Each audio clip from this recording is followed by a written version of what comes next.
Greetings and salutations, and welcome to Flintlocks and Fireballs, where a handful of mad actors will attempt to survive the turbulent waters of Dungeons and Dragons. I am your host and Dungeon Master Jason Phelps, and I am joined, as ever, by Robbie Gibbering Mouth Bellekom, Sam Blithering Eye Burns, and Ellie Athlete's Foot Sparrow. What the fuck? We have to return to the normal Those order were all sometime. weird. Oh, God. Why am I athlete's They were all weird.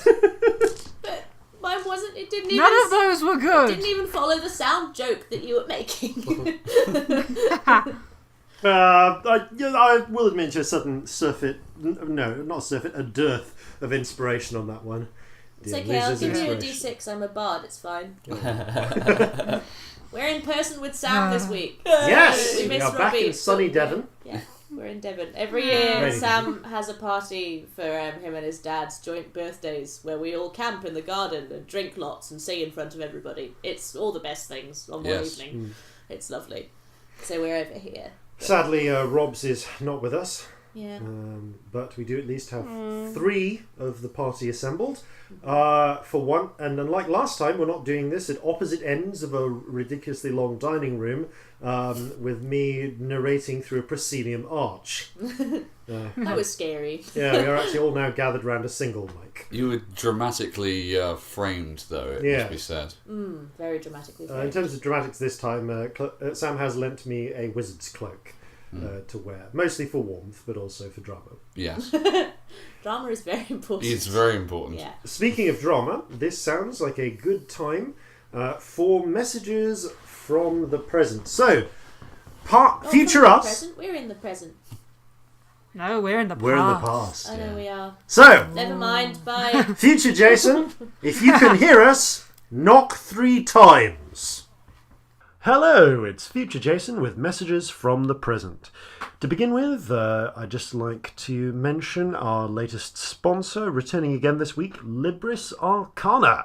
Libris Arcana offers monthly or quarterly dice subscriptions. If you head over to librisarcana.com, then for less than $12, about £9, you can receive a set of 7 premium dice and 3 randomly selected bonus dice every month to sate the will of the die-hungry beast within. This month's dice set is Dark Galaxy, but as die-hungry beasts go, I find myself curious about the provenance of the melted unicorn. She waits, she watches from an iridescent pool. The melted unicorn is patient for poor, unwitting fools. When they hunger for dice, for a gambler's rolling snack, she'll rise up from her broken form, a psychedelic pact. Additionally, listen up for a spot from our friends over at Party Advantage during the break this episode. This week on Robbie Watch, Robbie will be in Wales performing at Venue Cymru in Llandudno. Fun fact, there is no I in Cymru and there are no C's in Llandudno. That's Welsh for you. This month, from the 23rd of October to the 3rd of November, Ellie's company Break the Verse will be producing their latest play, Schrodinger's Dog, a play about a man who wants to kill himself and accidentally takes 7 people hostage, all of whom have the potential to save or destroy him. The show will be on at the White Bear Theatre in London, 7:30pm each night and 2:30 matinees on Saturdays. You can book tickets at whitebeartheatre.co.uk. This coming weekend, Inkwell Investigations, my escape game company, will be at UK PonyCon in Nottingham, so you can find me and Sam as Professor Inkhoof and Archduke Gallop. If you're a brony, come along and play. We'll be playing a ponified 30-minute version of our escape game Murder History throughout the con. Tickets are a tenner if you book in advance on inkwellinvestigations.co.uk, £12 if you rock up on the day. And finally, we're all going to London MCM Comic Con on Sunday the 28th of October. We're not guests, we're just there for fun. So, come over, and if you spot us, we'd love to chat. If you wish to summon us, try loudly singing the theme tune, and we may converge upon your location, shark-like. Well, that's everything from me. Back to you, Future Jason. I'm going to take that as a no.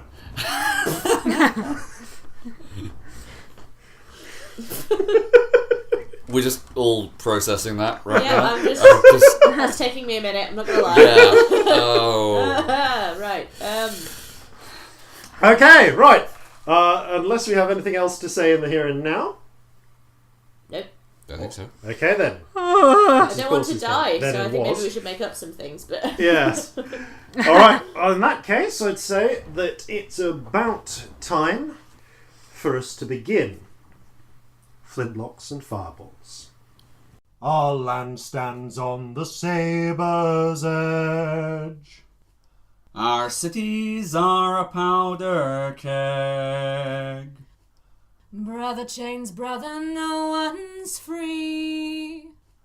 A life on land is short, you'll see.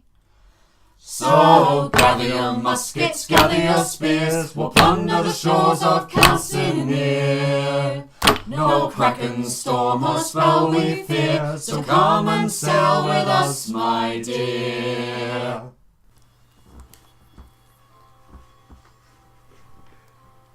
Previously on Flintlocks and Fireballs. The party has for some time now been making their way through the city of Crosswater, attempting to root out the menace of the darkening shadows that plague this town. After successfully rooting out one nest within a very functioning grain silo, which had sadly been laid low, and their presence only detected by the presence of rotting grain. The party proceeded to try and track down further nests. While not successful initially at finding another hiding place, they were able to gather some success in tracking down a couple more victims, isolating and eliminating one or two individual shadows on their ways, killing and reproducing. And were able to, with mixed success, scry upon their long-time enemy, Olga Gristlegums, finding out a little bit more about her nefarious plans. The party were able to make a new friend and ally in the form of the Orcish priest Victor Fass, who was then willing to provide them with a little aid, including a blessing from his patron saint. With the aid of the party's, spiritual friend, they managed to track the possible location of more shadows within the sewer network beneath the city.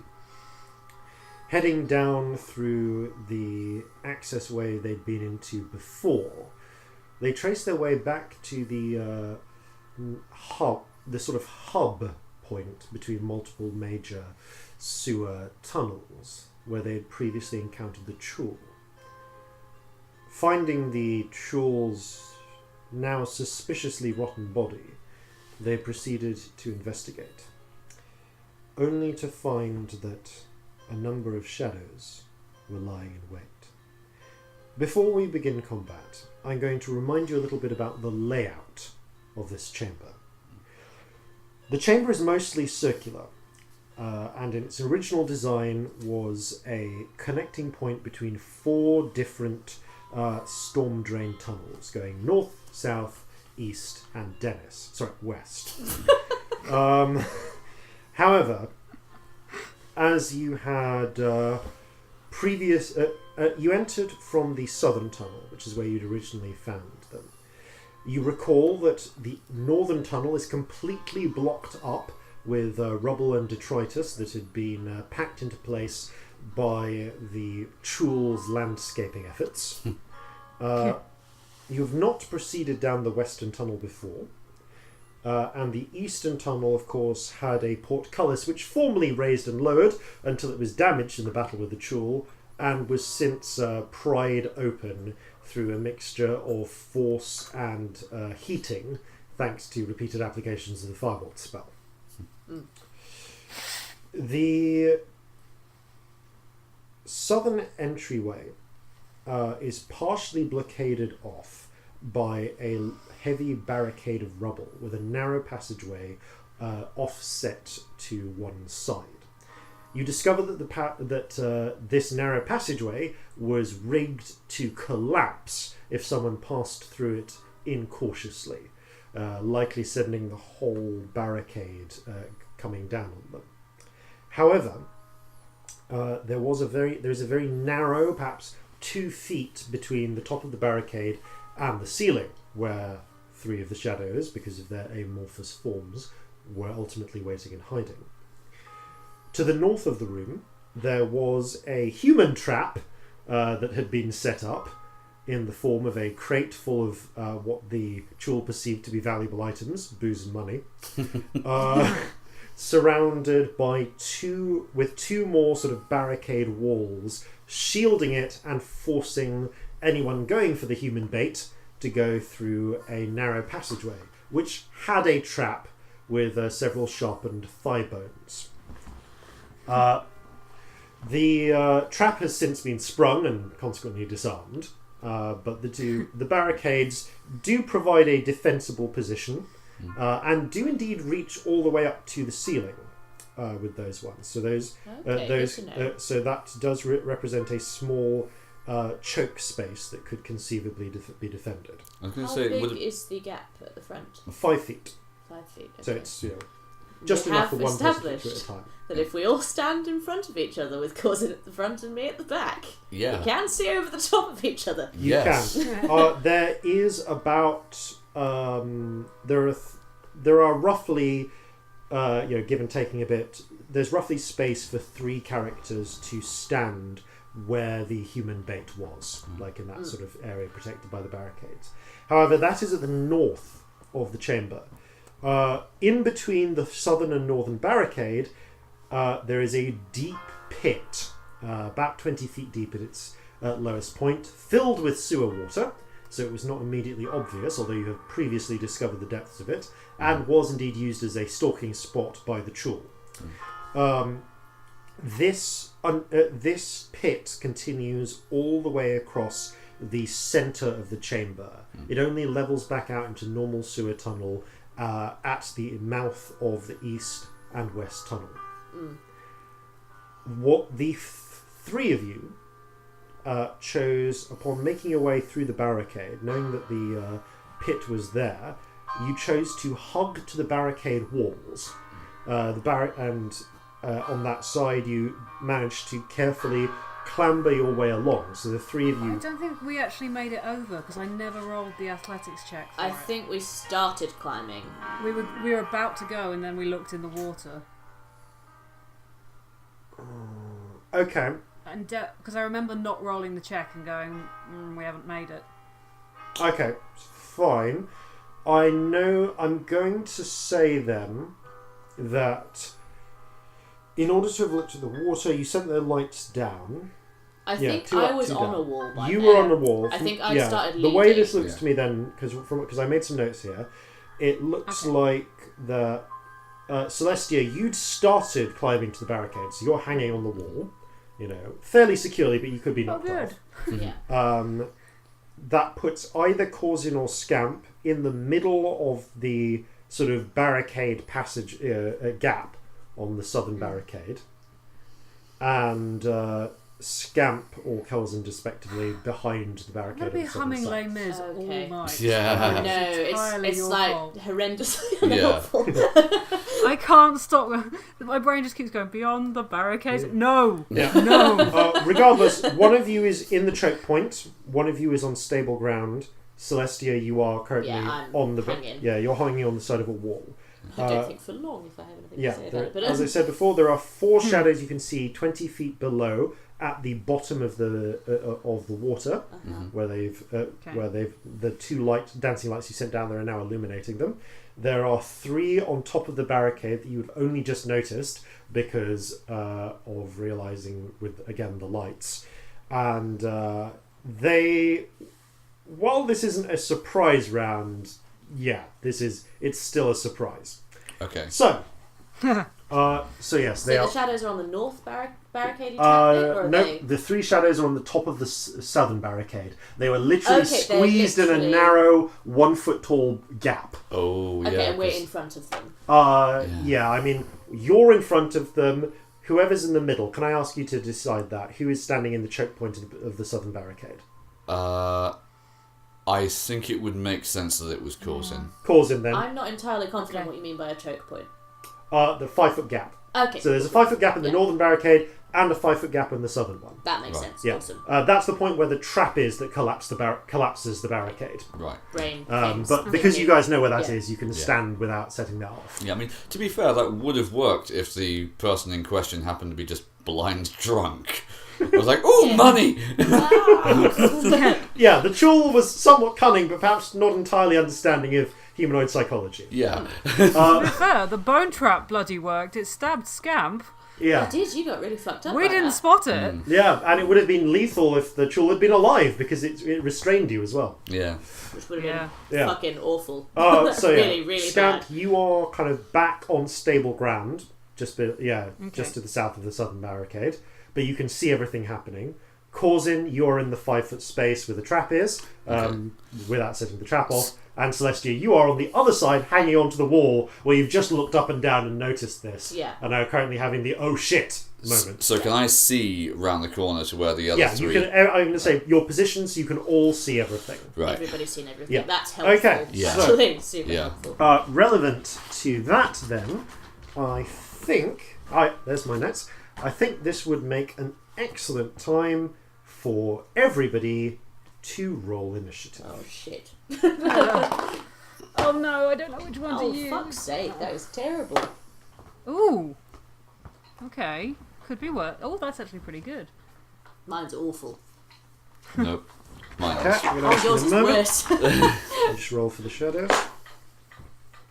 I find being able to see what you can roll quite stressful, actually. Yeah. Like it adds something. Yeah. Not used to being able to see until you tell me. So, can I ask? I'll just go this person by person. Scamp. That was 19. Ooh, nice. Okay. Celestia 6. and Corzin. 6. Oh. Can I have your dexterity scores from each of you, please? +2. +4. Yep. So Corzin first, then. Dexterous as fuck. Yeah. Yep. All right. So, I love rangers. Yeah. Scamp, Ranges are fun. you're up first. What would you like to do? Well. Great. I mean, you can see over Corzin's head quite easily. So, Yeah. How far away is the pit from me? the pit is just a little over 5 feet. It's literally just after where Corzin is standing. The pit starts. Okay. And they're 20 feet down. Yeah. And I've got my little brain thing. Yes. And there's 4 of them in there. Yep. Alright, that seems like a good time to do that. Okay. I'm going to chuck the brain in. Yeah. You hurl the brain. It hits the water with a splash and it sinks down, and then you just see it sort of flicker for a moment, and these little blue lights start to appear all around this sort of crenellations of brain tissue before the whole thing just goes. Ooh. Creepy psychic brain. Yeah, okay, so that's wisdom saves from each of them. I was really worried that was going to float. Because it's a brain. Oh, I never thought of that. No, it's also dried brain. No, that's true. That's So- true. Yeah. Yeah. It wouldn't have Well, all no, the... dried. It's light. Just out of curiosity, did you write down what I set as the DC for that? Oh, did... I wrote nothing about the brain down. That's Someone alright. else handed it to me after we bought it. Oh, Sam, that's did you? Fine, thought I did might have that. written it down on my episode 12 notes. Let me just check. I've literally written 15-foot square psychic down. I know what I think they Nothing were, and I'm else. pretty sure it was DC 13. So, yeah, that makes, because it's actually narrow enough that makes a difference. My notes are extremely unhelpful. Yeah, it's DC 13, I believe it was. Okay. Which means, Oh boy. so one of those made their save, Okay. 2 did not. Okay. It does okay. it does a 15-foot cube, so There's 3 4 of of them down there. 4 of them are down there, but they're stretched out in a line. Okay, they're spread out. Yeah, Okay. so one of them is just outside the range. Okay. If you can give me 3d6 psychic damage, please. Oh, that's shit. No. That is a 9. Oof. Ugh. Alas, it's not quite enough to take any of them out entirely. However, you do, as it passes, you can see that two of them, like as the pulse seems to pass away and the remains of the brain just disintegrate, you can see that two of them are visibly shaken. As in, literally, they are shaken around, and parts of the shadowy substance of them just wisp away, leaving them much reduced. Do they move as you would expect something to move underwater, slower and more sluggish, or are they like just entirely unaffected by it? They seem to be entirely unaffected by it. Okay, that's... They're not solid, any though, of are they? those? Yeah. Any of those ones causing? Looking around, one of the ones up on top of the barricade is Up the on Corzin top. one. I was going to ask that, thank That's you very good to much. Yeah. Right. Okay. Good to know. Bonus action. Bonus action. Okay. I'm going to drink my resist necrotic potion. Good choice. So yeah, that's going to that's okay. As a bonus action, yep. You are now for the next hour. You take half necrotic damage, and you are and strength drain from these things is similarly reduced. Good. Okay, and then I'm going to back the hell up. Okay, yeah, you can get. Because no good can come from me standing there. You get 30 feet well back down the sewage tunnel. Okay, so it's Keeping an eye out for more shadows behind me. all right. Let me see. Oh god, I hadn't considered that possibility, and I don't like it. What do these? Which of the? Okay, so I'm going to just do a check for each of these and who their preferred target of choice will be. So okay, so that's one for Celestia, one for Corzin, two for Celestia. Congratulations, Scamp. None of them are attacking you. You know, that's really good. You have the least strength. Well, they'd get enough. Yeah.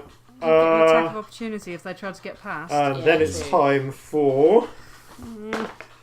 So No. yeah, I think that was so that's 3 on Celestia, 1 on Corzin, Fuck, mate. 4 on Celestia, 1 on Corzin, 5 attempting to kill Celestia.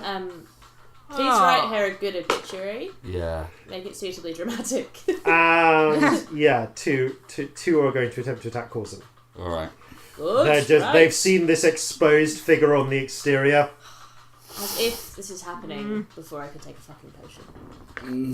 Oh, if I go unconscious, this is really bad as well. By the water. So Shit. indeed, he You attacks won't be immediately killed though, because you've got the death ward. Yeah, true. It's true. Okay, Corzin, what's your armor class? 15. 15. Nope, sorry, that was a 16. So one of them, one of the ones from the top of the barricade, and it's actually your shadow, filters down and plunges his hand into your chest. You feel a coldness follow up. Another one floats up and tries to grab at your leg, but it's not quite able to reach. Okay. You do, however, take 8 points of necrotic damage Okay. and 2 points of strength damage. Okay. Okay. The ones that now some are going to go against Celestia. Nope. 14. Yeah. 1 hit. 2 hits.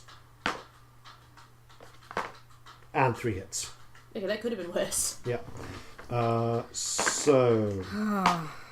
Okay, so that's 6 points of necrotic damage from the first one. That's all my opium gone. Yep. Another 6 points from the next one.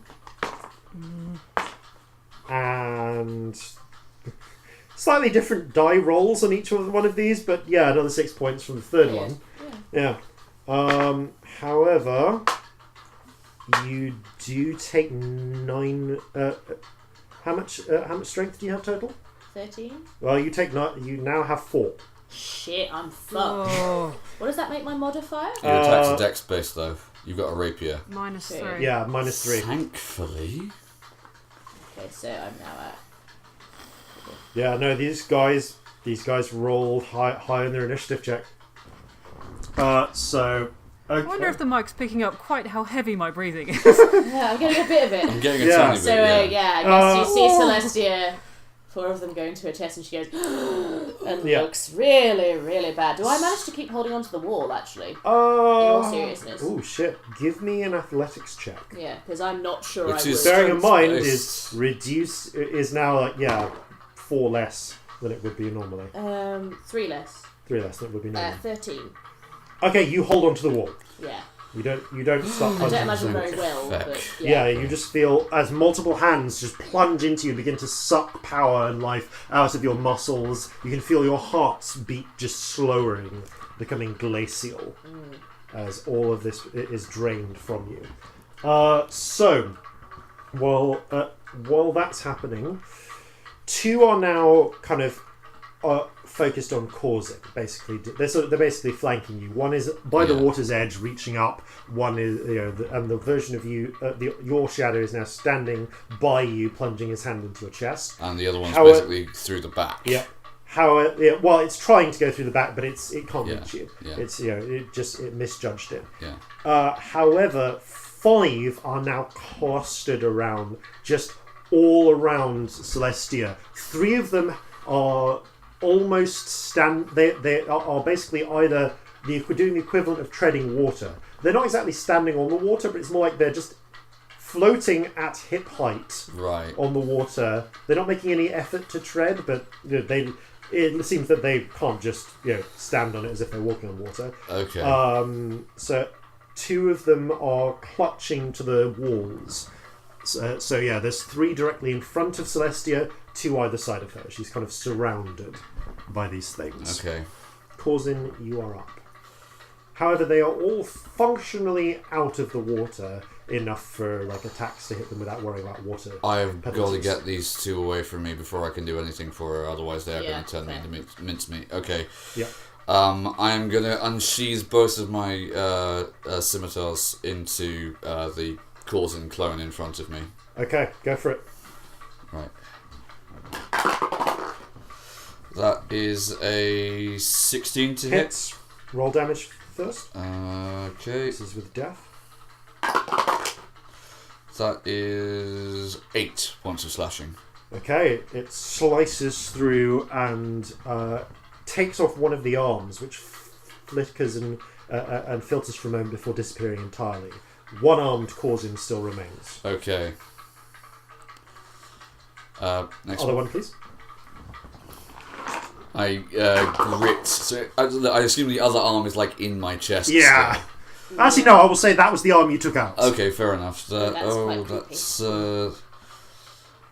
I say you're not half the man you used to be. I'm giving you inspiration. Oh, thank you.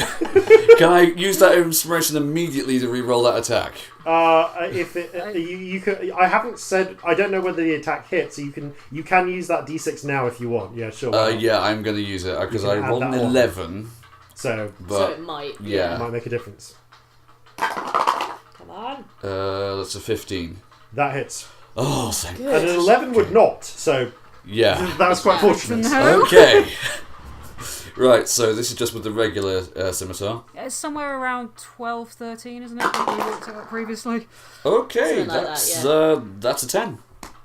Okay. It's not enough to kill Shadow Corzin outright because this is the normal scimitar, but again, I'm going to say you slice through off his other arm, and there's a brief moment where the whole shadow seems to dim before 2 new arms grow back.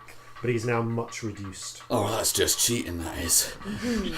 Right, can I back away from them both without getting an opportunity attack? Not really, because the problem is that you are in the 5-foot space. You're sandwiched between them. So if you back from one or the other, and backing from Shadow Corzin would involve going into the water, you're going to get an opportunity. No, okay, fine. That's And you used your bonus action up on the second attack. Fair enough. So no, that's fine. You can't drink your necrotic potion. Yep. Okay, Celestia, you are surrounded. Okay, I'm going to panic and do a 2nd level thunder wave. Great. Good shout. Yeah. This is a Constitution save. And I'm not going to use a guitar or anything like I usually do. Celestia's literally just going to go, ah! And there's going to just be this like... It's actually a death metal scream. Yeah. That is definitely what happens, yes. Okay, so these are con saves. Yeah, so they are con saves. Your DC is 14? 15. 15 now. Yep, thank you. Does that get any of us? Good damage. What was that? No, I shouldn't. Should it? Oh, I don't know. It's not terrible. No, because there is solid wall between Corzin and you. Okay. Although that does prevent something. That does present another problem. So 3 of them make their saves and take half damage. Okay, so it's 15. 15. 3 of them rolled natural 16, natural 19, natural 17. Yeah, but they still take half. Oh yeah, they still take half. Those 3 are not, however, shunted 10 feet away, which is normal. Yeah, but the other 2 are. The 2 are. Okay, I'm going to say 2 of those guys are... Yeah, so the 2 that are on, like, by the barricade, clutching either side of you, are hurled off into the water. Nice. Where the water gently ripples when they land. Ooh. Oh, interesting. And they sink to about waist height. Creepy. I'm kind of glad that it did ripple. I feel it would have been worse if it hadn't. Yeah. Rob, Yeah, so what was your because damage? standing on the top of it, that's just... What was your damage? 15. 15. Okay. Yes, it's a 3d8 because it's a level 2 one. So. Yeah. Okay, this is going to be fun. So 2 of them were, as I said, 2 of them were knocked away. 1 was only damage. Yeah, 3 resisted. So that guy. So there were 3 that resist take 7 points of damage. Which means including the guys who are on the walls. All right. Are they resistant to thunder or resisting full? Oh shit! No, they are resistant as well. Oh yeah, they are. So that makes a difference. I shouldn't have said that. No, it's fair enough. Because I want to fair thing. Fair point. Yeah. Which means that gets reduced again. I'm going to call it. Yeah, so it's to 3 for the ones that made it. It's the best thing I could do when surrounded. Those Yeah, guys, no, so good. Yeah, good idea. However, the 2 that I'm going to say that 2. Yeah. However, the 2 that didn't resist are not in the best of states. Right? In fact, there's not even not in the best of states to be reflected on for those guys. They'd already been hit. So two of the ones that didn't resist, I said they were blown away. They hit the water and something ripples, but they're actually just fragment out of existence. Okay, so we're down to 5 now. So there's 5 of them total. Okay, that's a good start. And I'm also going to down a potion of Begotten Resistance if I can in the position that I'm in. Yeah, you don't need. You've got a hand free. Yeah. So. Okay, cool. And then I'm going to. One hand clutching to the wall. Oh, I can't really move because I'll get attacks of opportunity, so I'm not going to do that. Yeah. Cool. I'm really glad that I'm Death Warder on 4 strength, to be honest, because that's yeah. That's scary. Yeah. Yeah. Okay, that brings it to the top of the round. It is Scamp time. Right. Or Can I Scamp time or see Scamp channel. Celestia? You can't see her because she's on the other side of the barricade, but you know where she is, and you can see some of the shadows clustering around her. Okay. How many shadows around her? Is it 3? You just saw 2 get blown away and disintegrate. You can see the 2 either side of Corzin, so you would guess 3. Yeah. 3. Okay. Can I see them though? Can I get into a position without going? You can get into a position. Ones? I'm going to say you're going to need to kind of go back to almost where you were before. That's fine. But yeah, you can just get into a position which wouldn't put you right next to the Corzin shadow. Mm-hmm. Okay, I'm going to burn a whole bunch of stuff. Okay. Fabulous. So, I am going to use 2 sorcery points to cast Mage Armor as a bonus action. Okay. Cool. Worth it. Yeah, just desperately tying the leather around your horn. And then I'm going to use my other 2 sorcery points to twin Phantasmal Force on 2 of the ones next to Celestia. Ooh, nice. And these things, Love you. Phantasmal Force. I'm just going to double check this. This doesn't have a minute. Does this have a minimum intelligence requirement? I don't think so. Don't think so. Nah. If there is, we haven't been using it. Oh, that's fine, because, we did it on a horse. We did do that. That's true. And, yeah, that's fine. No, that's it. A I horse was I just think is an checking. intelligence So of this 4, is isn't it? intelligence saving throw on 2 of them.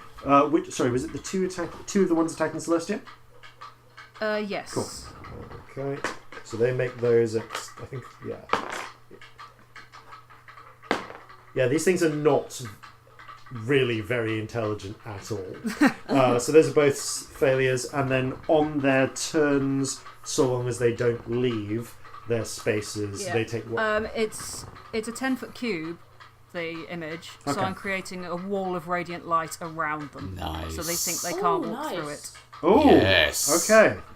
What's That makes a difference. Okay, so that's 2 of the ones on Celestia. It will still be psychic damage, but Yeah, which they'll- still affects them. So they'll understand it to be radiant. okay, Cool. nice. You see the 2 immediately. That's recoil. all of my sorcery points. Oh shit. All of them. Take a wee Have I got break any after movement this left? one. Can I you- back up? Like You at can all? back up another 10 feet, I'm going to say, because you kind of ran Yeah, I'll do backwards that. and then forwards and then backwards again. So you're a little bit further away, but that's about it. Okay. The 2 shadows...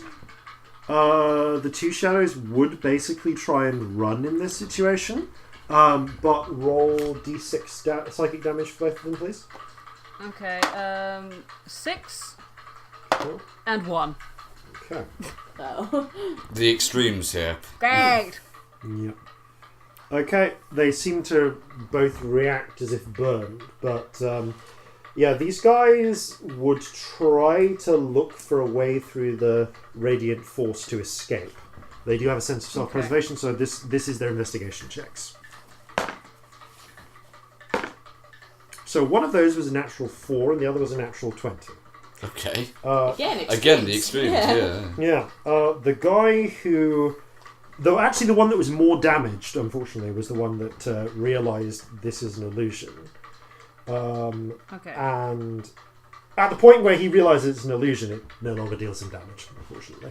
Yeah, but he takes the damage. But he took the damage initially, yeah. So, yeah, he was... The other one is still... The other one is now frantically flitting side to side as if it can't escape this box. There's a moment where you briefly kind of see the one that has realised what's happening.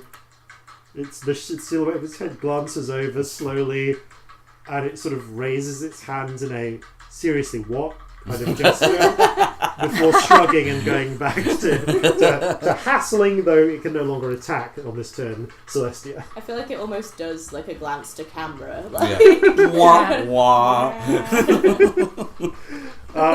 Okay, so the other one around Celestia, however, is going to try and drink some Celestia juice. Okay, well, Gross. oh no, that Life does force. sound really bad. Celestia's tasty life force. Okay. Yeah, let's that's not say better than juice. Not juice. Ew. No, that hits, I'm afraid. Bugger. Carbonated Celestia. I'm gonna fall in the water if I go unconscious.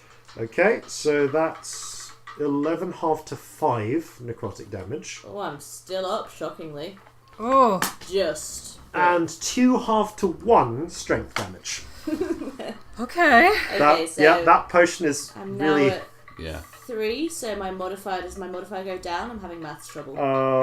Yep, goes down Yeah. another one because it's odd numbers. And it's Minus under 10. 4, mate. Jesus Christ. -4. Getting scary. Yep.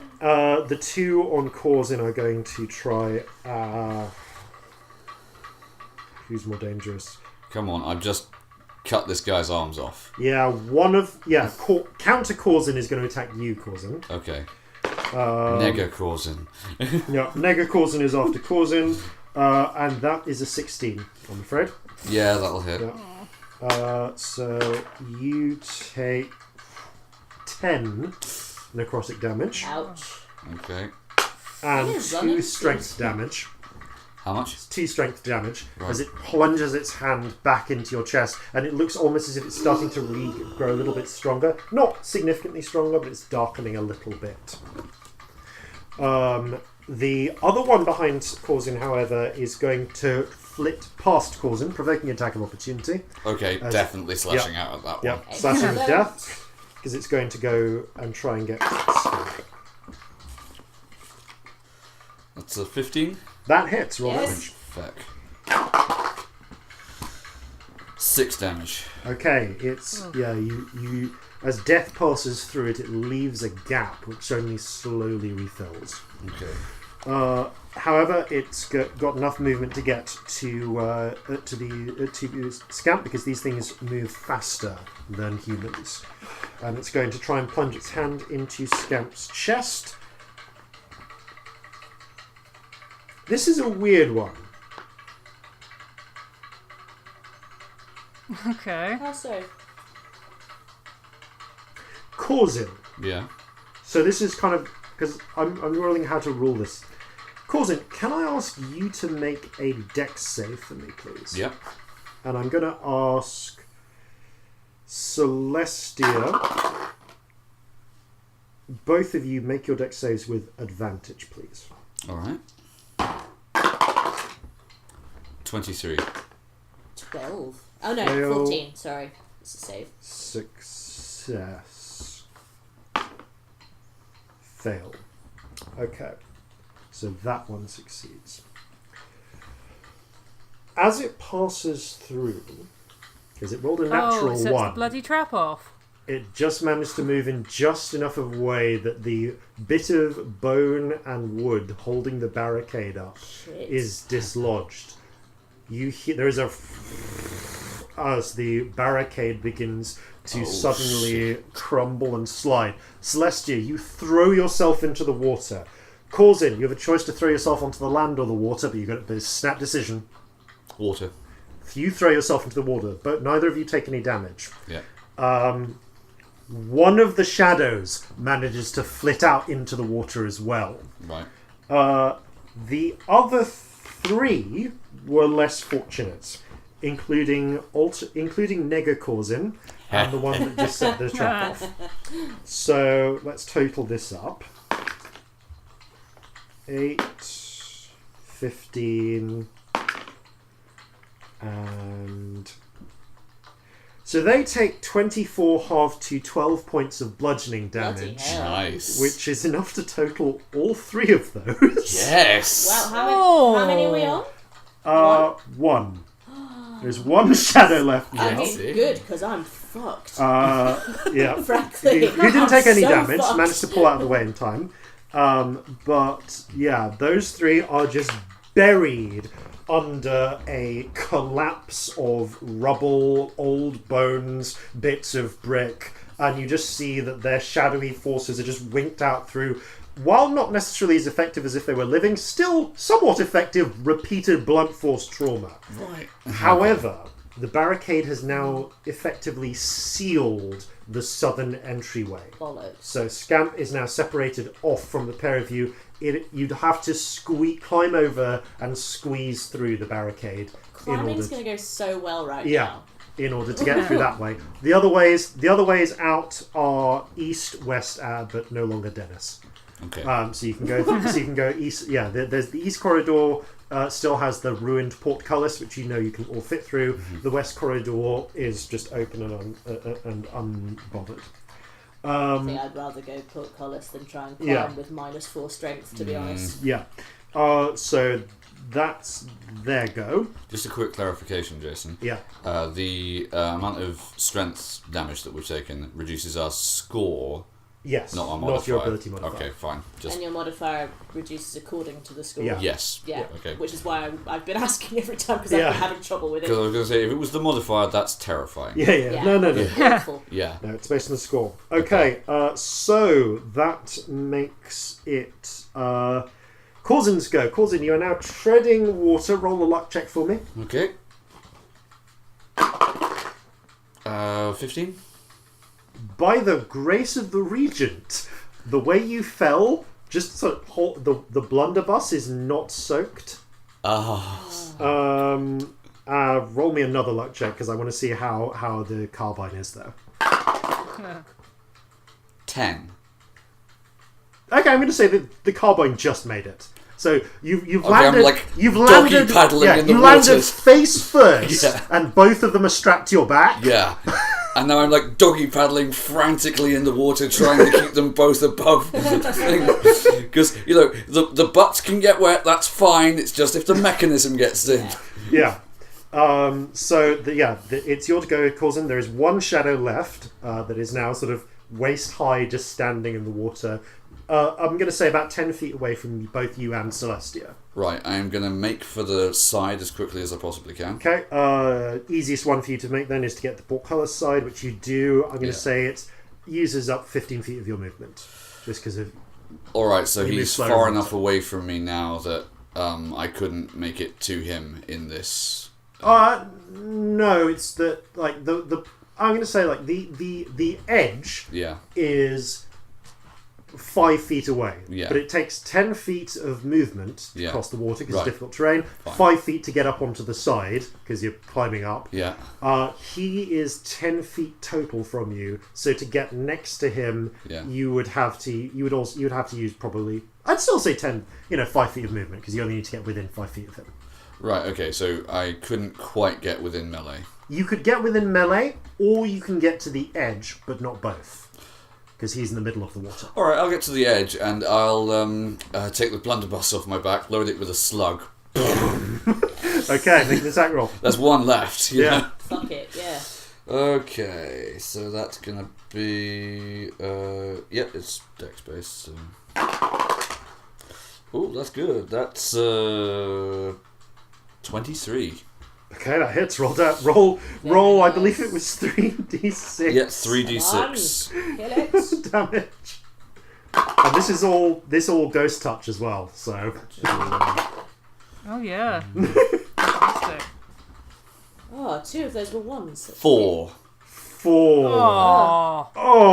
3d6. Yeah. Yeah, that's just ill luck. Ow. The slug strikes it dead in the shoulder. It takes away the shoulder and the arm, but it's just got enough strength that another arm slowly regrows out with some of its form still in place. It's flickering. It's much less there than it was, but the shot was just slightly. If it had been more on center, you'd have gotten it. Celestia, I'm going to say, because I don't think you can really have a bonus action you can use at this point. I mean, if I still have a bonus action, I can down the healing potion that I have. That's true. If you wish to do that, please feel free. Fair. Yeah, I think I am going to do that. Yeah. I mean, I'm not bad, but I need the hit points just to make sure that the rest of you don't die. Yeah. Okay. Right. So we can't have the healer go down. I'm fine. I'm decidedly not fine. Yeah. Okay, I regained 5 hit points. Okay. Celestia. Okay, first I'm going to again panic and go shit, ow, and cast Healing Word. Yep. Myself. The word is possibly shit, possibly ow. Yeah. Either of I those. think they're both vital in there. Yeah. Yes. So it is plus my charisma. Yeah. Okay, cool. That's pretty good actually. So I regain 8 points.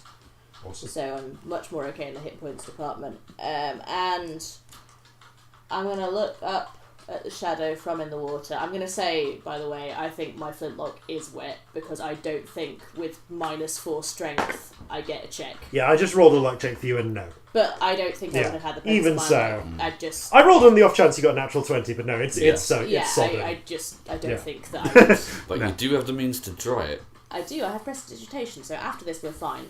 But in the meantime, It's a really useful use of that spell. Yeah. I'm gonna look at the. I'm gonna look up at the shadow, desperately trying to keep myself afloat, and go "fuck you" and cast Dissonant Whispers.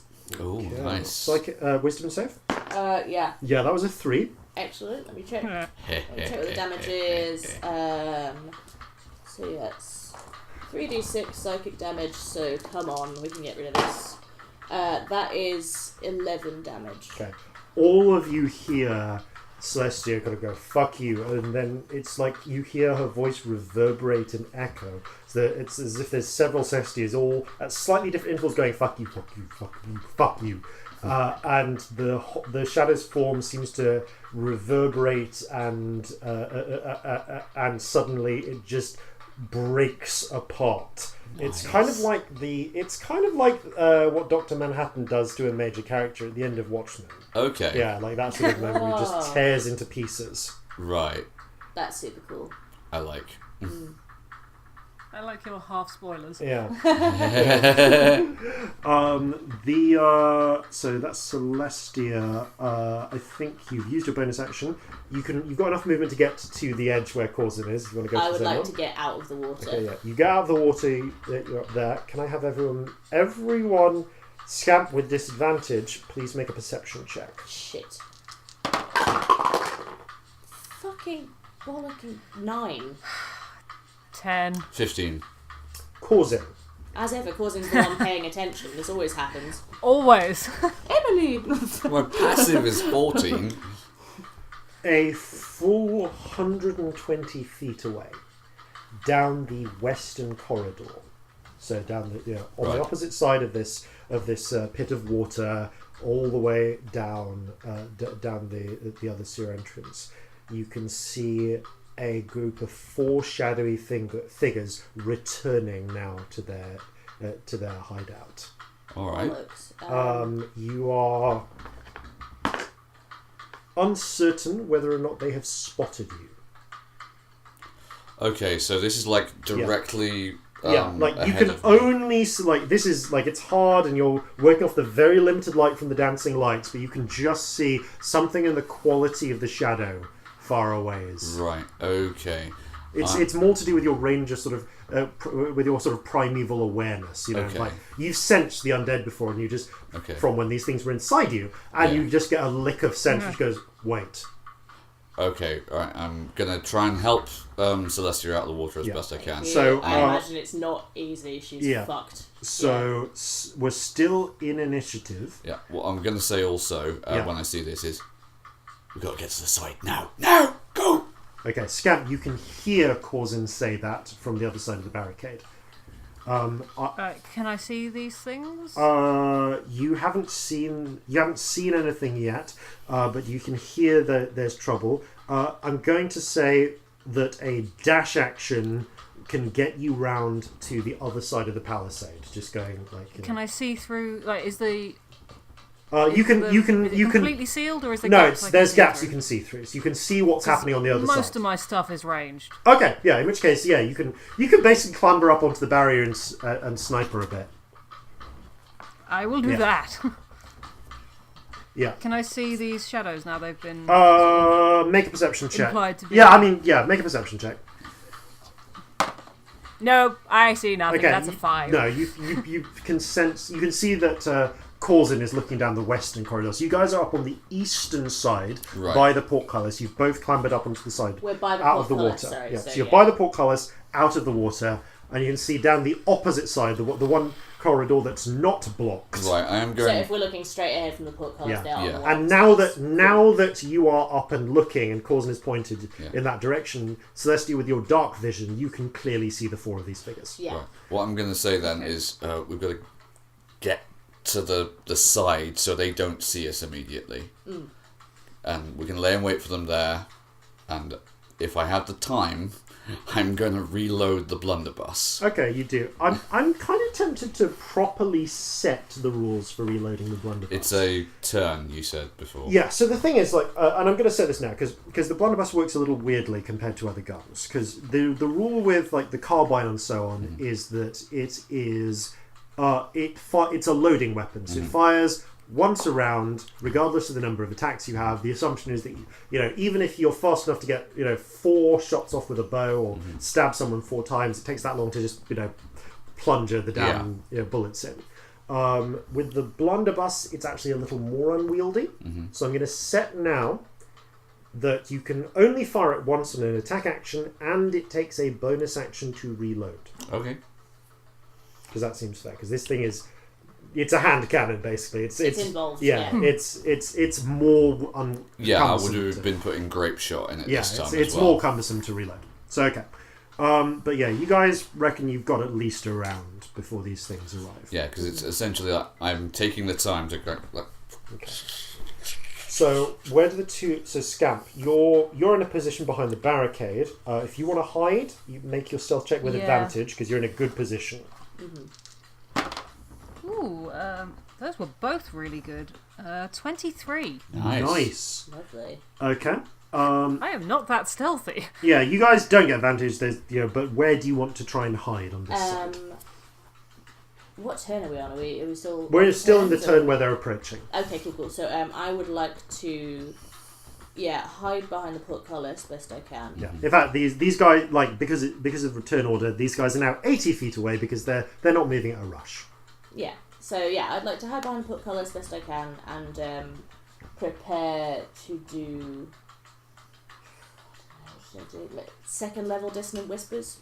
Once they come within range. Once they come within range of it, which is, if you want to 60 know, feet, I would say? think it's 60 feet. Assuming 60 feet. assuming that I have enough time to reload the blunderbuss, I'm going to ready a firing action to when I can get all 4 of them in the arc. Okay, that's fine. So where do you want to? Where are you hiding, Corzin? I guess, given its limited range, it's going to have to be just around the corner. But what I'm going to do is, while I am reloading it, I'm going to retire back as far as I can. Okay, so you're retiring behind the portcullis back a little bit. And and then I'm going to come forward the next round. And, Go on. Can I change what I was going to do? I'm still readying a spell, but can I ready Fairy Fire instead? Yes. Because that gives everybody advantage, That's which is much more helpful. So, Okay. How wide's the passage they're coming down? The passage they're coming down is, it's not wide, it's just wide enough for 2 to stand abreast. Okay. It's about 10 feet. Yeah, 10 feet. So these guys are basically travelling, because they're not needing to squeeze through space, they're travelling like in a block of 4. It's like 2 abreast. Right. Are they all kind of walking in step with each other, or is it like no? just Creepily, drifting? they're walking with the step patterns they did in life. So they're traveling at the same speed, but there is the shadow of a small child skipping. There is the shadow of a burly sort of figure who you gathered carried a lot of weights in his life, and he's got a bit of a loping sort of gait to him. There is there's a sort of old man doing a bit of a shuffle, and weirdly, the silhouette of his cane has carried through, with him into death. Clothes go. Yeah, this is way worse than them walking in step. It's horrible. And the fourth one. And the fourth one seems to, just as far as you can tell, just some sort of ordinary person in a dress, and they're walking with a kind of brisk, business-like manner. Okay. But they're all travelling at about the same rate. Right, okay. Okay, so you guys have set up. Okay, top of the round. I'm readying a spell for as soon as Celestia fires. Okay, then on the next round, as they get within 60 feet, because they're using a move action to travel 40, so they get within 40 feet. But the moment they hit 60, Celestia. I cast Fairy Fire. It's a 20-foot cube. I don't know how many I can get in. All of them. Fantastic. So they are all Fairy Fired. Okay, I think they get a dex purple, save. I reach over my shoulder, go wang on my guitar, and like a cube of light just like, wang. I go wang. That's what happens. I'm sticking to it. I'm committing, Robbie. I've been playing a child too long. I sort of gather the light from the end of the guitar into my fist and throw it at them, basically, and they're all outlined in purple. Okay, let me see then. So no, all 4 of them are outlined in purple. Fantastic. Nice. And so we all get advantage. Okay, you advantage on and attacks. And they can't go invisible. Yep. Does that mean they have disadvantage on the dex save? Should I shoot them with the No, you have advantage on attacking them, but the dex save is more to do with their ability to sort of duck out of the way of the spray. Yeah, fair enough. So just thought I'd check. You'd have advantage if you're shooting with the slug, but you've loaded the spray in. Yeah, no, I want to get as many of them as possible. So essentially, you're holding up to the point where they'd come in to try and get into melee with someone. Probably Celestia is the only person you could really reach, and then fire. Yeah. Celestia casting the spell reveals you, basically. Yeah. So they know where you are. Do I get any cover from the portcullis? You would if they weren't able to literally just pass their hands through the gap in between. Oh yeah, they're not corporeal. Because they're not corporeal. Of course I don't get any covers. Yeah. Yeah, sorry. So, no. Also, I haven't considered that. Yeah, the portcullis is kind of torn to all shit by this point. Oh as yeah, well. it's kind of bollocks anyway. Scamp, what do you do? Right. I guess I'm gonna cast a chromatic orb. Okay. It's all I've got that's powerful. Oh no. Wait, what level? What level? I'll do a second level one. Okay. And I've got advantage. Yes, you do. Tides are currently dormant, by the way. Yes. Because I don't need to, because of fairy fire. Yeah. So I'm going to second level one against whichever one's at the front. Okay, that would be old man and brisk woman. Okay. Let's go for the old man. Yeah. Brisk woman. And they're not in water, are they? No, these guys, Not yet. they're not in water yet. Curious to see what lightning does when they're in water, but let's just stick with... Frost has worked so far. Well, it's not been terrible. Okay, that is both terrible. Great. That's a 12 to hit. That just hits. Yes. Oh, I rolled 2 5s. What damage type are you using? I'm using a frost. Cool. And that A is ball of 48. ice. Because I'm second level. Oh, that doesn't count. I dropped it. Shame. Oh, same thing. Okay, 10, 19. Nice. Nice, mate. Get in. Okay. They're still But it's It's resistant, but as the ball of ice strikes the old man's shadow's chest, it seems to quiver and shake for a moment, staggering back before all four of them look as one towards Celestia, and then okay. You've revealed yourself. You've revealed yourself. Yeah. So It's not like it comes from the heavens. It's right. Yeah. From So my the hand. old man and the child both turn their heads towards Scamp. Oh no. So they use the dash action for their turn. They get halfway along they run the rest of the way through the corridor, get halfway along the water, because while they don't seem to be that obviously affected by it, it does seem to resist them slightly in some ways. Their movement is not quite as fast going through the water as it would be on land. Okay.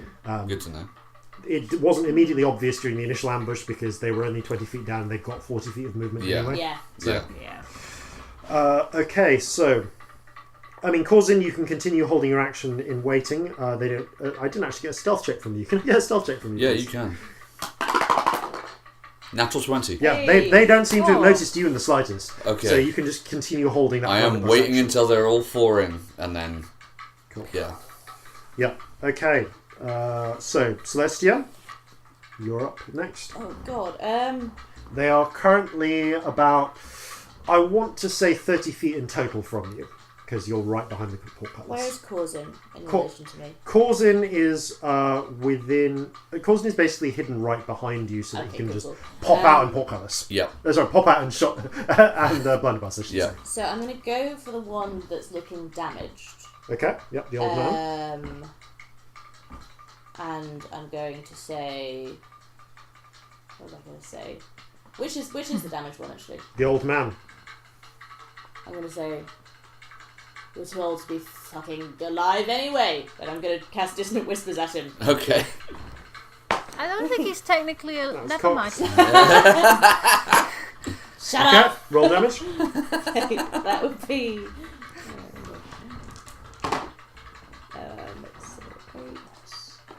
12 psychic damage. Okay. He looks down, and his head twists and twitches to one side until it spins all the way around and detaches, and his whole form just crumbles away. Oh, Ooh, nice. Wow. Okay. Weird. That was weird. And as You can see they're already They just get they're starting to together. split off. So the child is now heading towards where Scamp is, and the burly guy and the brisk woman are both heading towards you. can Scamp see me? You would guess so. I mean, you're not 100% certain. Scamp, roll. I mean, no, you weren't hiding from Scamp, so Scamp saw you go to your hiding position. No, but can she see... can they see me now? Oh, yes, almost certainly. Okay, cool. So as a bonus action, I'm gonna sort of reach into my hair and like ruffle it up in my fingers, and you're gonna see the rainbow spirit just go poof outwards, and I get a big rainbow throw for a minute, and that's my mantle of inspiration. So you all get 5 temporary hit points and can move up to your movement immediately if you wish. If you still have a reaction left, but you don't want. If you don't want to, you don't have to. But still, 5 temporary hit points either way. Yeah. Okay. Oh, pretty. Very pretty. Anyone who wants to can do so. Otherwise, top of the round, it's Scamp. Okay.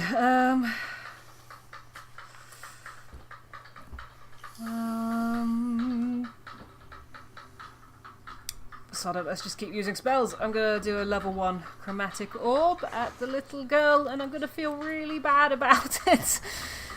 Okay. Even though she's not technically the little girl. She's still fairy-fied, isn't she? Yep. Lovely.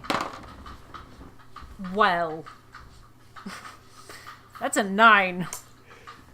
There's a moment where you're looking at this little girl and you go, wait, I've seen you before, and your aim is just off, and the ice orb splashes into water, and then you go, oh, wait, no, I haven't. Oh, phew. God, you shit me up then, eh? Yeah. Just I rolled a 1 and a 2. No, we both sat bolt upright like, what? It's like, oh, no. I was just thinking about that little girl we found dead in the street and going, oh, I can't attack a child. And then I rolled badly, so... Oh, it was your... The universe agrees. Scamp does not want to attack a child. Oh. The child... Even an undead child. The child, however, does not feel the same way and proceeds to... it shifts towards the barricade, melts its way up it, and is going to reach a hand through and try to get you. Okay. That was a natural 19, unfortunately. It's worth mentioning you do, on the barricade, narrow as it is, you do have 3/4 cover, so if 5 extra AC would have made a difference, no, it wouldn't, because that's a natural 23, I think, so never mind. So yeah, it would have been 23 to hit. No. Ooh, that's going to hit. No. So you take 8 half to 4 necrotic damage. Okay. And 2 half to 1 strength drain. Okay. Hellish Rebuke. Nice. Yes. Have a little scream. Yeah, failed the dex save. Roll damage. Where are they? Ooh, that one's pretty. I don't think I've Fire used that damage, I before. believe, isn't it? Yeah, oh, well, that's just rubbish. That's 11. Oh, well, nevertheless, it still seems to have a degree of effect, as the flare causes the child's shadow to recoil for a moment. Parts of it are burned away with the flame, although it soon reforms. Nice. The burly figure and the brisk woman both stride confidently or lope ungainly towards Celestia, but just before they can get into position, as the pair of them are ranging in on the portcullis, I'm going to say. Yeah, because of the width of the corridor, they can go in side by side. So if you want to catch both of them, you do it when they're 10 feet away. Okay. So it's 2d6 damage if they from the blunderbuss if they miss, because it's only 3d6 if they're right within 5 feet. Oh, okay, and they can't get that close without seeing me, can they? Well, they can get that close. It's just you then need to pick one to take the damage rather than 2, because they're literally moving abreast. Yeah, I'll settle for giving both of them 2d6. Yeah, okay. So I'll take some dex saves. Nope. And nope. So what's the damage? 6 total. Okay. It does. The spray seems to of Scattershot goes through them, and it does seem to take some of them with it, as you see these wisps of shadow pulling away. But their forms slowly reassemble, a little bit weaker than before, and they are. Is that enough to change their priorities? I holster the blunderbuss and get the blades out again. Okay, it's enough to change one of their priorities. So Brisk Woman is going to go for Corzin, and Burly Man is going to go for Celestia. Burly Man hits. It's an unnatural 20, dirty 20 against Celestia, and a natural 19 from Brisk Woman. Glad you've both drunk Sam, your. we need to take your narcotics. dice off Jason. They're treating him too well. Yeah. So, Celestia takes 6 necrotic damage halved to 3, Okay, it's doable. and 2 strength halved to 1. Good. You're on what? 2 strength now? Yep, so that's -4. It's still -4, yeah. -4. Yeah, if you drop to 1, it's -5, and if you drop to 0, your Death Ward will probably kick in. Yep. Uh, Really glad I have that right now. Yep. So you see Celestia, like, she had a hand on the wall anyway, but you see her full on just, like, fall into it. She's actually leaning on it to stay upright at this point. Like, it's bad. 8 necrotic halved to 4 for Corzin. Okay, that's most of my temp hit points gone. Yep. And Thank you. 2 halved to 1 strength damage. Right, okay. Okay. That makes it Corzin's go now. Alright. Well,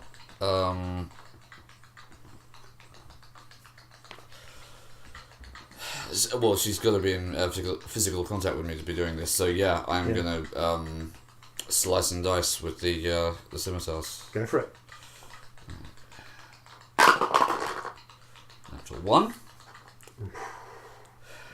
Do you have advantage? Yes, I Advantage! do. Yes, I do. Yes! You do very fine. Oh! Also, yeah. Anyway, it doesn't matter.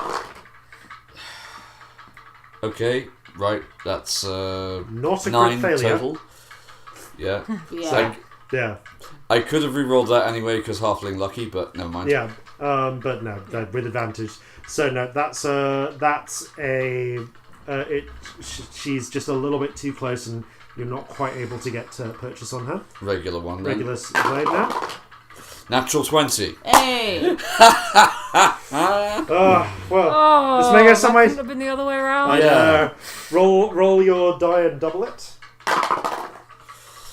2 double is 4 plus 4 is 8. Okay, it's not enough to kill us a little Fuck's bit. sake.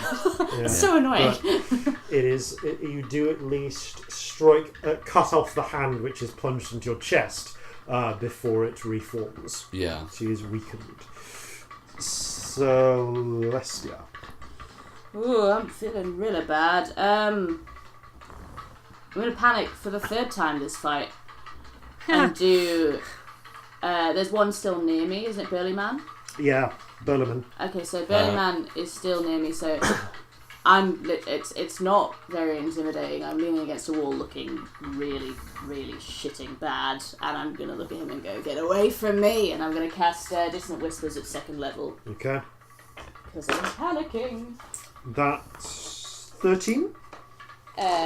Fails. Yeah, it's a 15 minus spell save, so it's 4d6 because it's 2nd level. So 9, 13, 14. Okay.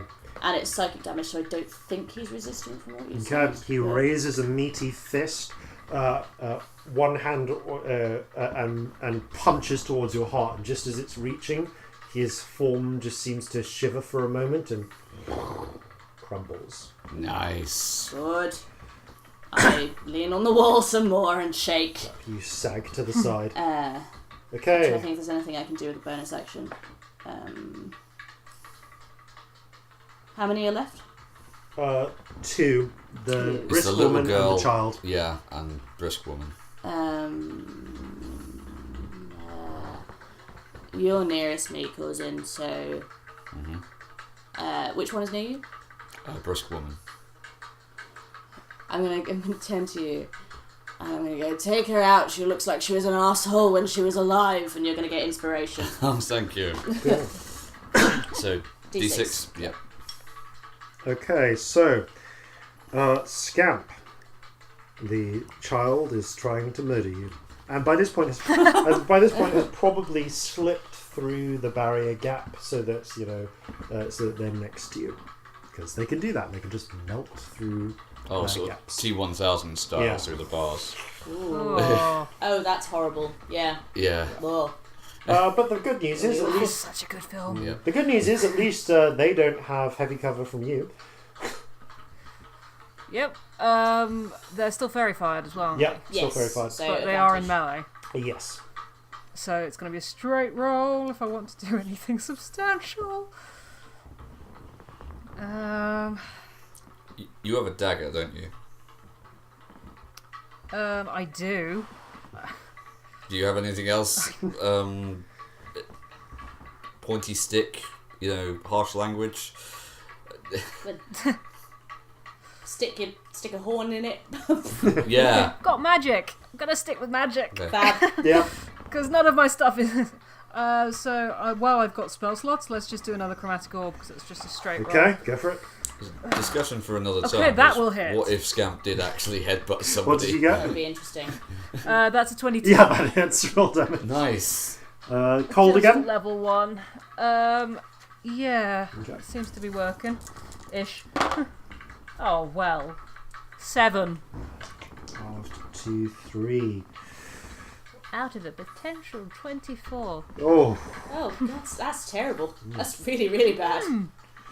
yeah. It's like you hit her and the I'm ice. creating a pile of dice I'm not using again tonight. Yeah. It's getting really big. Oh, well, yeah. The More ice dice in orb. jail. There's than out about a of dozen jail. dice in it. No, the orb of ice passes through her and splinters against the barricade, but doesn't really seem to do a lot beyond that. She's a little lessened by its presence, but it's not as effective as you were hoping. And unless you've got a bonus action, Not that I want to use. then she is going to reach out with both hands and attempt to strangle the life from you. But her arms are quite short, and you just sort of backpedal away, and it's not very effective. Aw. It's sort of one of those like slap fights. Yeah. But, really, really sad when you actually look at it. The brisk, Slightly funny, but... the brisk woman similarly kind of reaches out for you, Corzin, but you've weakened her enough that you're able to sidestep her thrusting hands. Yeah. I'm imagining this little girl with who's skipping down merrily the corridor. Like, does she have a does she have like a shadow lollipop in her hand or something? Oh, She does. God. No, she does have shadow pigtails. Oh. Oh, that's really bad. Is Oh, this the no. child that we found dead in the street? Or is another no, this child is another dead? child. Oh, Oh, shit. no. Yep. Ooh. Okay, so Corzin. Right. Advantage. Scimitars once again. Okay, advantage. Thankfully. Okay, that's 24. That hits. Roll damage. Right. Fairy Fire is the best fucking spell. 10. Yeah. Okay. Finish this brisk woman. All right. As she lunges for me, I slash basically across her kneecaps, bringing her down to my level, and then slash down sort of in a diagonal through her torso, Okay. parting her. Yeah, and that's pretty much exactly what happens. Her legs disappear below the knees. She drops to the ground. As you slice her in half, she just tears and peels away into wisps of nothing. Okay, Celestia. Or I guess... Well, I mean, Corzin, you've got a bonus action if you want to use it, but... Can I get over to where the little girl is? She is on the far side of the barrier. You would need to squeeze... You'd need an athletics check to jump across to the barrier and then another to climb through it. Or maybe an acrobatics check to squeeze through the gap. I'm gonna try. Okay, give Why me an not at this athletics point? check Fuck first, it. please. Okay, what? Give me an athletics check first. Athletics. Okay. So that's actually going to be with +3 rather than what I would usually have. Okay. Because I am proficient in that. Okay. Although my strength has been reduced somewhat. So +3. 6. Oh. You splash into the water, and it takes all of your effort just to get back up onto the side. Fine. You're not able. You're able to cling to the barrier wall if you want, but you can't get through the barricade. Fair enough. Okay. Celestia. I suppose my guns are wet now as well. Okay. Well, I'm getting really fucked on Luck spells check. at this point. Both are now soaking. Yep. Shit. Okay. We can sort that after. Yeah. So there's just the one left. Yep. How far away from me is she? She is on the other side of the barricade with in melee with Scamp. But how far away, like feet-wise? I want to say 25 feet.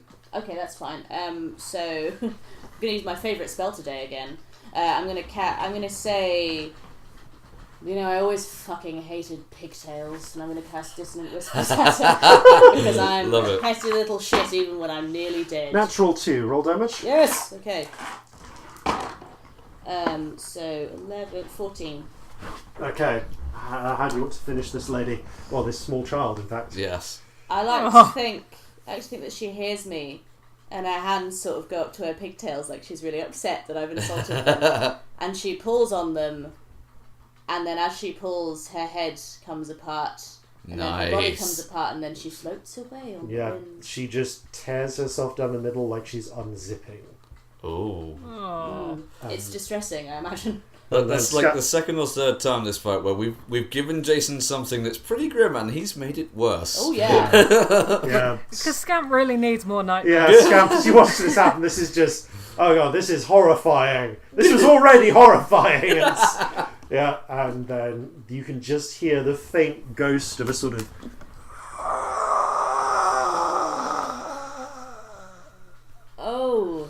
Oh, that's really bad. But there's silence. Peering around, checking, sending the dancing lights to search. No sign of any other shadows. I'm gonna fall to the floor on my knees, and yeah. Corzin says, I make that 11. Yeah, I think that was 11. If there are any more, I can't do anything.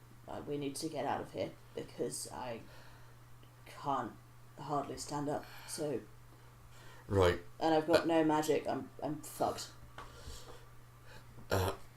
I do my best to try and help you back out into the corridor.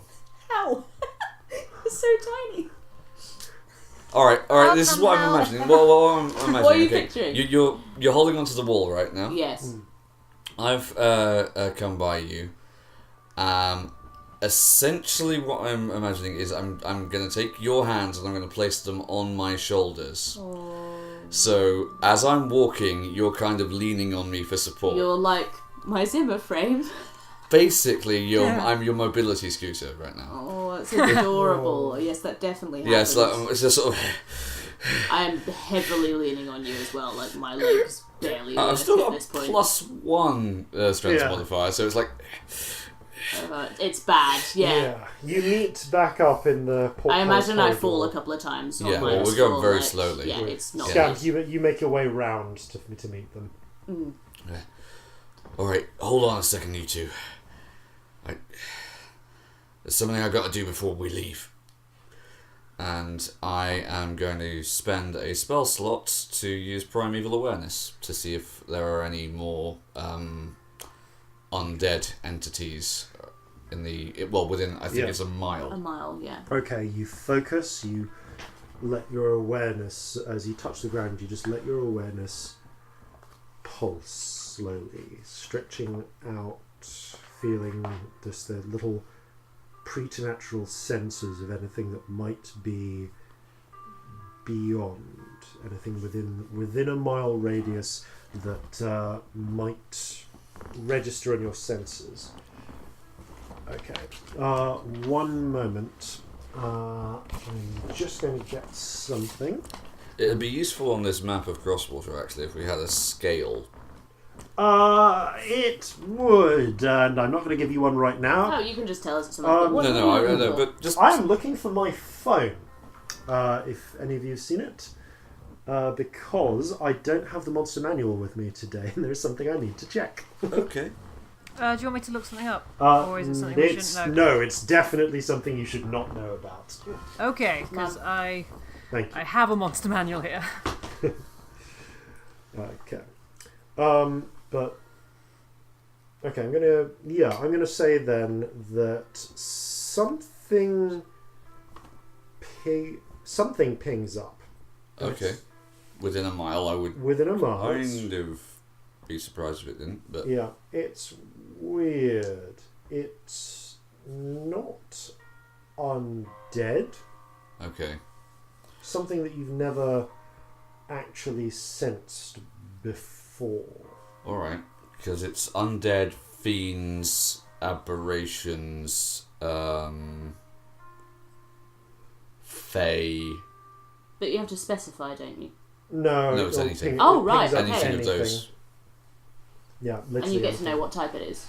Yeah, I get to know what type it is, but not its exact location or numbers. You just know that it's Like, somewhere. if there's anything of the following types, I will know. You sense something which is somewhere maybe on the border between aberration and fae. Not quite strong enough to register as either, but collectively weird enough that it pings up in your senses. It feels like there's one of this thing somewhere within a mile. Okay. But beyond that, that's the only thing that pings up for you. Alright, I don't think there are any... At least... Any that are near here anymore. Oh no, I found it. Where was it? It had fallen down the side of the couch. course Figured it it had. would have done. Yeah.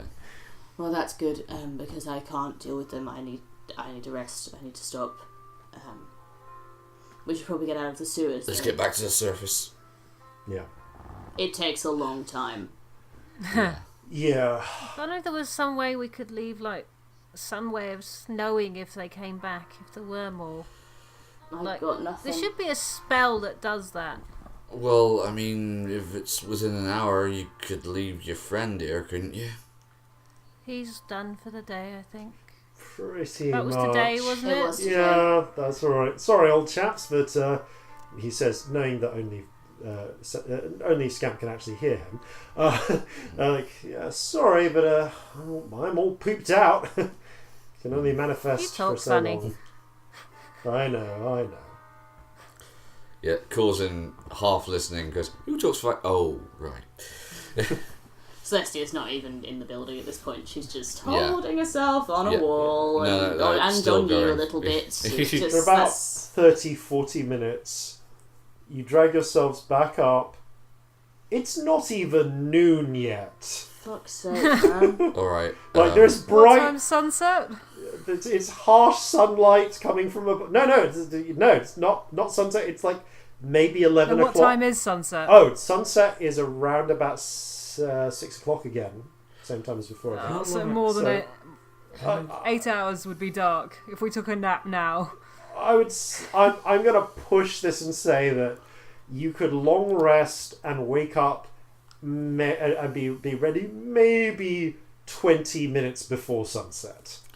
Okay, God, Which just isn't much quick use. question. I understand if we've gone for 30 minutes, but the primary awareness lasts for a minute. When we start moving, does the No, there's sense nothing. change? There's nothing that shows up within like essentially a mile and maybe 800 feet. Right, fine. Yeah. Okay, yeah, I didn't think so. but I Again, had beyond to this ask. one And does- weird aberration fae thing. Yeah. And that stays there. The aberration doesn't leave within 800 feet. Make that a luck check. It's I pretty can roll near it the if you edge. want. If you just, No, stays within it stays within wherever it is. It's still within a mile of you. okay, so it's within a mile of wherever we were. Doesn't help us Yeah, narrow it down. you guys unfortunately. are. If you look around, I believe it's the 17 on the map. You're a little bit north of there, so you're still Okay. solidly within. If I get on my own map here, New Blazers Ward. you're still solidly within New Glazer's ward. Okay. Maybe you would guess. Probably you're about halfway between 17, between the house where you come up with and the Judgment Square Market, which is number 9 on the map. So yeah, and within a mile, I'm going to say covers the area between maybe like from where you were, probably covers everywhere from the Broken Barrel pub just on the edge of Spinner's End to around about the brass lantern. Okay, that being Brass lantern is 12. 12 to 13. Yeah. Okay, fine. In a rough circle around there, okay. That's actually not a bad area. and probably no further north than 8 than Steel Square. Right. Okay, so functionally speaking, we've eliminated Olymp's Nest, the New Glazers Ward for the most part, and at least some of Spinner's End, and a decent chunk of the Iron Ward. So it's going to be the Warrens, the Glazers' quarters, and or Duke's Ward. Yeah. Next that we've got to do. Yeah, and there's also this thing in here somewhere, but I think we worry about shadows first. We don't even know that it's in the sewers. It could be a mile in any direction. Oh yeah. Could be a mile straight up for all we know. It's worth mentioning that yes, it does go straight up, straight down a mile as well. Oh, so it's literally like a mile it's sphere. A sphere. Anywhere. Yeah.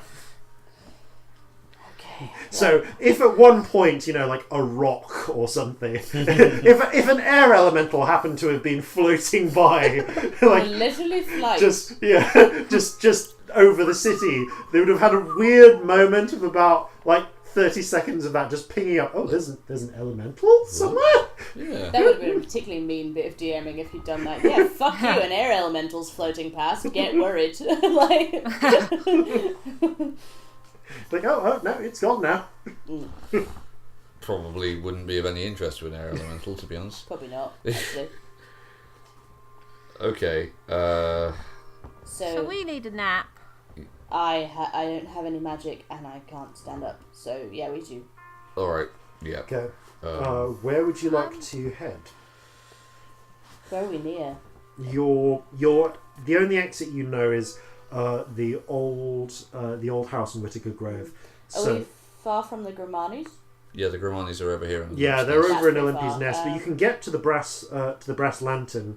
That's what would be a 3-minute walk, and is now more like a 15-minute stumble from the Whittaker Grove house. Okay, I think that's a good Should we idea. go to the brass lantern? Yeah, I could do with a drink after that. Me too. I could do with 5 drinks, but first sleep. Yeah. You stumble your way to the brass lantern. John/Mordecai notices you arrive, and there's not many patrons in at this hour. It's not even the lunch rush yet. Even the halflings haven't gone the noonsy snack rush yet. Then he goes, "Oh bloody hell!" He looks at the three of you. You know what? We've got a room. Don't worry about the cost. I'll bring you up some things to eat and drink. Thank you. That would be great. Thank you. Let me give you a hand. And he sort of shoulders you, Celestia. Yeah, I imagine it's slightly more effective than Yeah. the man Yeah. less than half my size helping, so that's good. Corzin takes out 10 silver and just plops it on the bar. He pushes it back. It's on. We'll say this is on your tab. He gives you a wink. Right you are, sir. And yeah. Celestia swears all the way up the stairs, incidentally. Oh, pride. The three of you sort of you find there's a double bed, and he brings in a sort of cot of blankets, and you just all three of you slump down. Yeah. Is this a short rest or a long I'm actually rest? alright. I'm ballsed. I've got no magic. Yeah.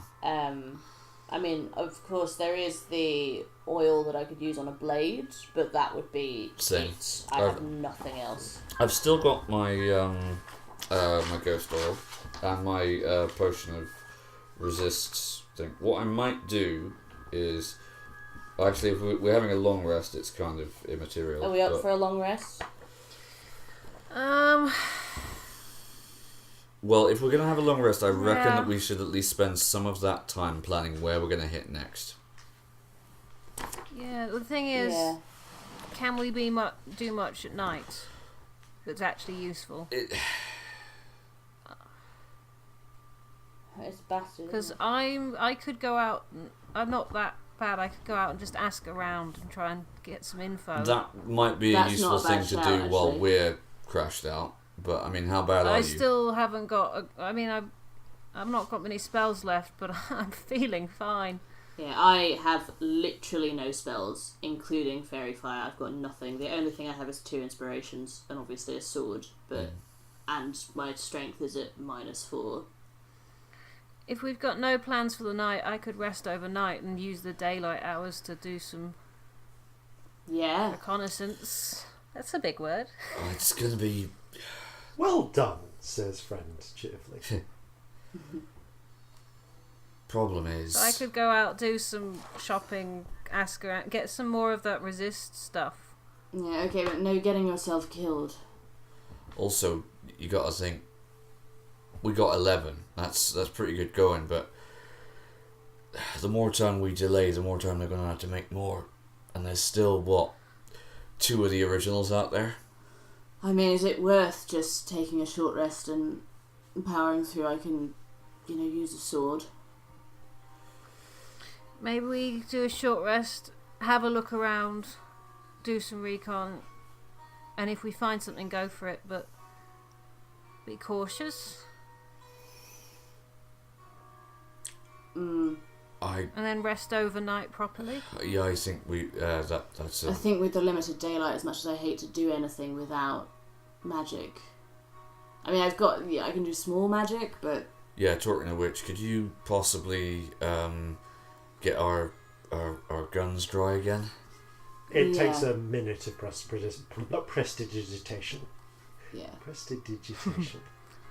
I play the guns a small tune on the xylophone. Yeah. Just when I thought the day couldn't get weirder. Those of you with spirit sight see just these little floating spirits kind of weave their way in and out of the gun, almost like pipe cleaners. Oh yeah. And there's a small spray of water that juts out of the end of both of them. I imagine they're all moving to the rhythm of this slightly twee little xylophone tune that I play. Yeah. Nice. And then I collapse on the bed. Okay. Yeah. So short rest, 1 hit die then. Yeah. Yes. All of you take at least an hour to just eat some of the food that's brought up by Mordecai. Can I smoke some opium? Is that allowed? You're allowed to smoke some opium. Okay. And oh fuck! I'm definitely smoking some. Can opium. I have a little chat with Mordecai while we're doing it? Yes, all right. Yeah, let's do that first then. I want a bit of information, as he knows. Okay. So, the temporary hit points have yeah, gone. seeing you wanting to speak to him, Mordecai has a word with you in a separate, currently unoccupied room. So, Scamp, what's on your mind? Glad to see the 3 of you alive. Look like you've been through the wars. Yeah, these shadows not fun. I know magic's not really your thing, but so people learn magic from books, right? Oh, as far as they can. Well, that or they apprentice with the church, and the church, and then the saints do grant them magic. Yeah. But do people sell books that I could buy? I mean, yeah, there's to be honest, if you're looking for very introductory stuff, then we've bought stuff for Hope before, but that is it's the sort of thing that takes years to learn. But then, given what Hope's mentioned with what you can do, I guess that's not the very basics might not be quite what you're looking for. Because these shadows can get in anywhere, and we'd have no way of knowing. And it feels like there should be a magic that would tell you that they were there. I mean, or something. Maybe. If my thought would be, you might want to ask at the university. They probably. I'm not sure I should go there. Well, they probably don't. I doubt that the university itself, just sells that sort of information willy-nilly. But that doesn't sound like it's too complex for a skilled wizard. So maybe you might be able to find one of the students there willing to sell you an old textbook, maybe. Does anywhere sell pets? I know it's not important right now, but... Well, Yeah, Also, yeah. There's a number of places. I mean, if it depends on the kind of pets you're looking for. I know that some of the stables on the edge of town double as kennels. They do. They it's do just a various friend dogs. was asking.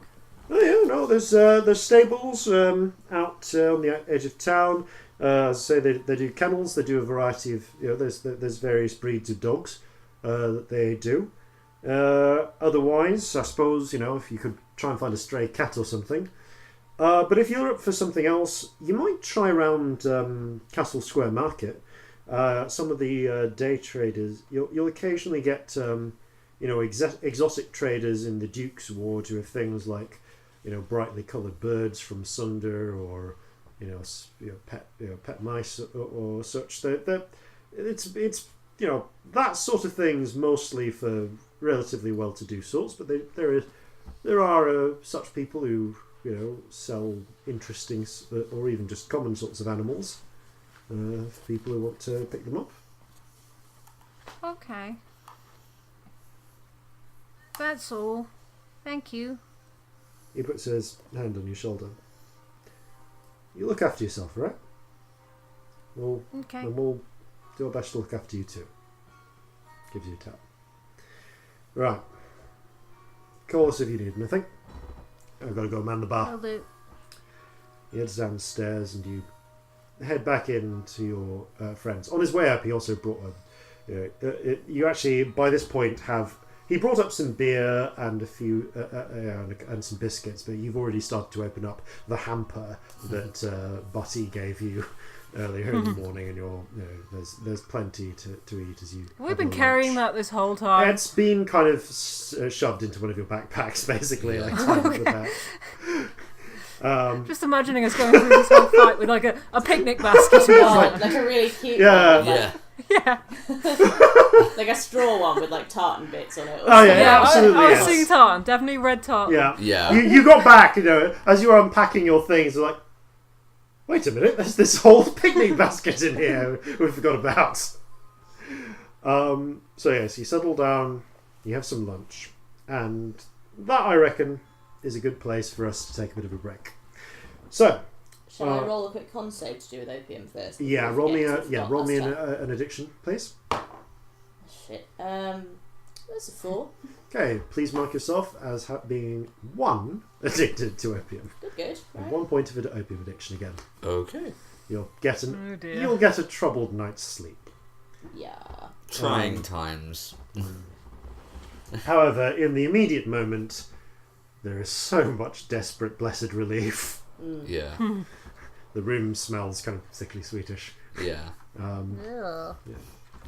So, as you rest and try and recover a little, you take your short rest. We'll take ours. And you'll hear us all after this important message. And now, a word from our friends over at Party Advantage. Greetings, listeners. Are you looking to add more D&D fun to your lineup? Then be sure to check out Party Advantage, a D&D 5th edition play podcast featuring 2 campaigns alternating each week. In the Arius adventures, you'll set off into the land of Arius. From the ancient dragon gods that created this world to the rise and fall of various races and civilizations, this land has history that stretches far into times long forgotten. Our heroes find themselves on a journey that will take them to the busy city of gnomes, the gilded halls of the High Elves, and to the deepest depths of the Underdark. Then in the Farwind saga, you'll travel with our group of anti-heroes for their suspense-filled exploits as they explore the enigmatic continent of Farwind. This is an ancient land lost to the histories of Faerun, where mystery and danger shroud the deep forest, forbidden mountains, and dark mires. Yet every risk offers tantalizing rewards to those brave enough to take them. Will these parties gain the advantage on their next encounter? Find out every Wednesday on iTunes, Google Play, Spotify, or wherever you listen to podcasts. See you then. The name's Tumblebrook, Professor Merwin Tumblebrook, and I encourage you to try Strong Hill Sanistal Pale Ale. With its smooth, distinctive text... What? What is it? Flintlocks and Fireballs? Like, rate and subscribe to that then. That's it, I'm having strong words with my agent over this. Welcome back. So you finish your lunch, recovering what you can with basic medical assistance. This is actually a fair point. Corzin, did you expend any use of your healer's kit? You know what? I'm gonna say I yes. would not mind that. Yeah. So we get to regain. Every use you expend, you get to add an extra d6. Oh, okay. Yeah, because is the rule I went for that. All right. Given your background as a surgeon. Right. So if I expend 2, 1 for each of us, That would be wonderful. then I've still got 5 left, and You need to have been able to. You need to have spent hit dice on this yeah, Fuck I have. off. rest, but I rolled 2. Okay, I rolled 5. 2 1s on my hit dice. Thankfully, I rolled a 5 on my opium dice, and I rolled a 2 on this. Fuck's sake. yeah, Celestia, you're holding it together mostly through drug abuse. Yeah, I'm looking a bit twitchy at this point. And I imagine the bags under the eyes are big. Yeah. Yeah, even at this point, like, you guys have been through a lot of cause, and you notice, like, Celestia has some, like, really deep purple bits under her eyes now. Yeah. However, I have a few swigs of whiskey. I do not need to ask why. At this point. yeah. What was that? I do not need to ask why. Yeah. So, what would the three of you like to do?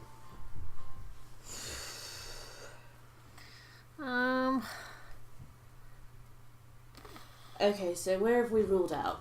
Let's have a look at the map. So, we've ruled out Olympi's Nest. Yep.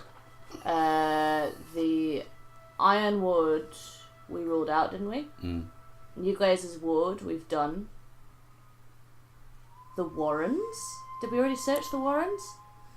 We searched, but we didn't find much. Yeah, although wasn't that But where people died, so... wasn't that where the girl was killed?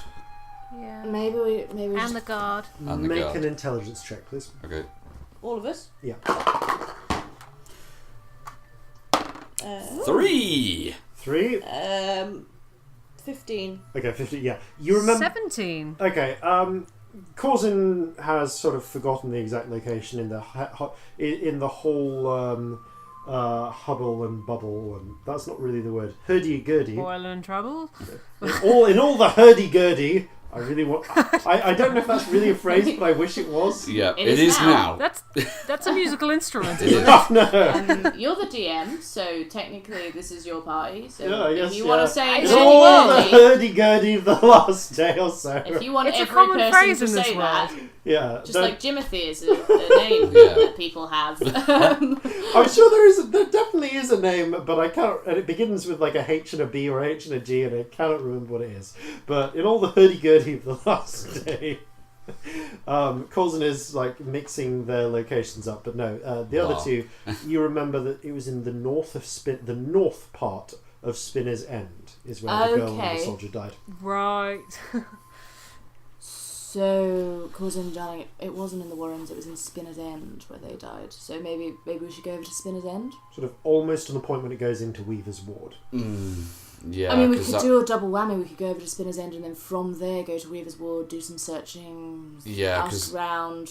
that's going to rule out the majority of the outer part of the city. Yes. We could work our way up to, like, Cyprus, is it? Yeah. So if we start down Spinner's End, work around, get that whole edge. That sounds good. I suppose we could ask at the university. You never know. Yes. People might have been reporting weird stuff. Where's the religious establishment that our cleric friend's going to be working out of? That is, I believe, Is it Victor's Grove? Yeah, Victor. No. Oh, sorry. Although he has Victor, it turns out is a really common name in these parts. Make a history check, by the way. Actually, anyone who wants to. I don't think I'd know. Yeah. So I'm not going to. 3 again. Victor's a weirdly common name in Brighthall. No, Victor Fass was priest of St. Bridget, and St. Bridget's church was in the Iron Ward.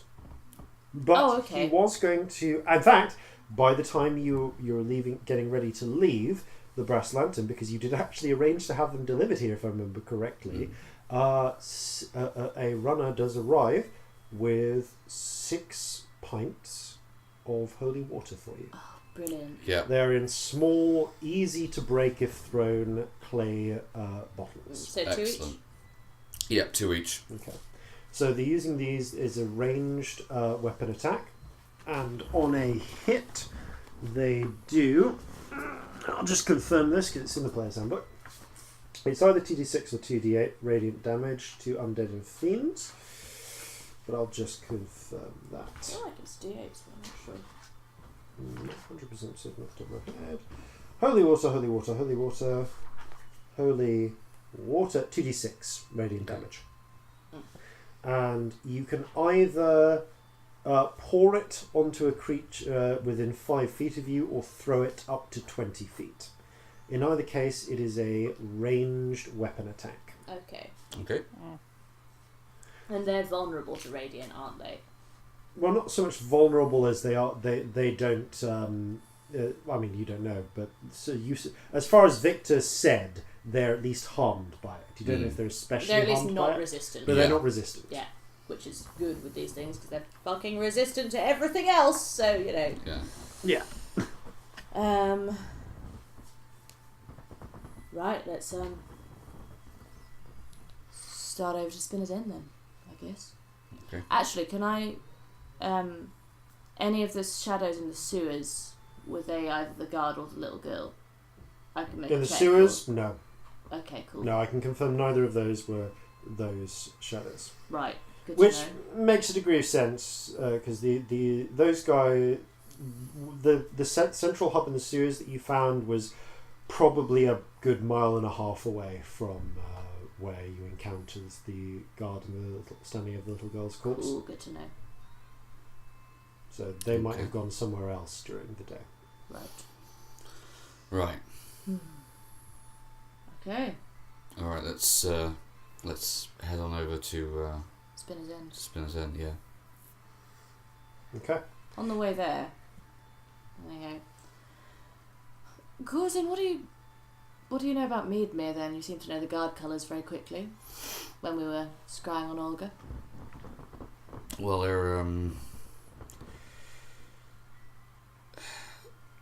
I'm assuming this is on the walk. Yeah. There are unfortunately some people I have come across. I don't think I've actually been into battle with them so much, but you know, one of the things of when you're a privateer, you do tend to get at least a working knowledge of most of the armies around. Now I was wondering if you were familiar with there at all, if you had anything useful that, you know, Olga might have been looking for, anything like that. I don't know it at all. You see Corzin consider for a moment. He goes, Meadmere in general, no. There's one place I know there reasonably well, a port, surprise, surprise. But, shocker.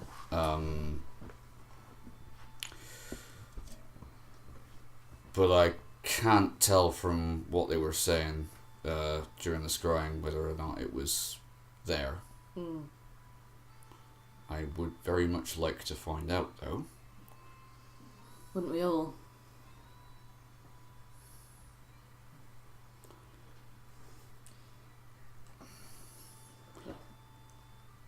He ponders it for another couple of minutes as you're walking.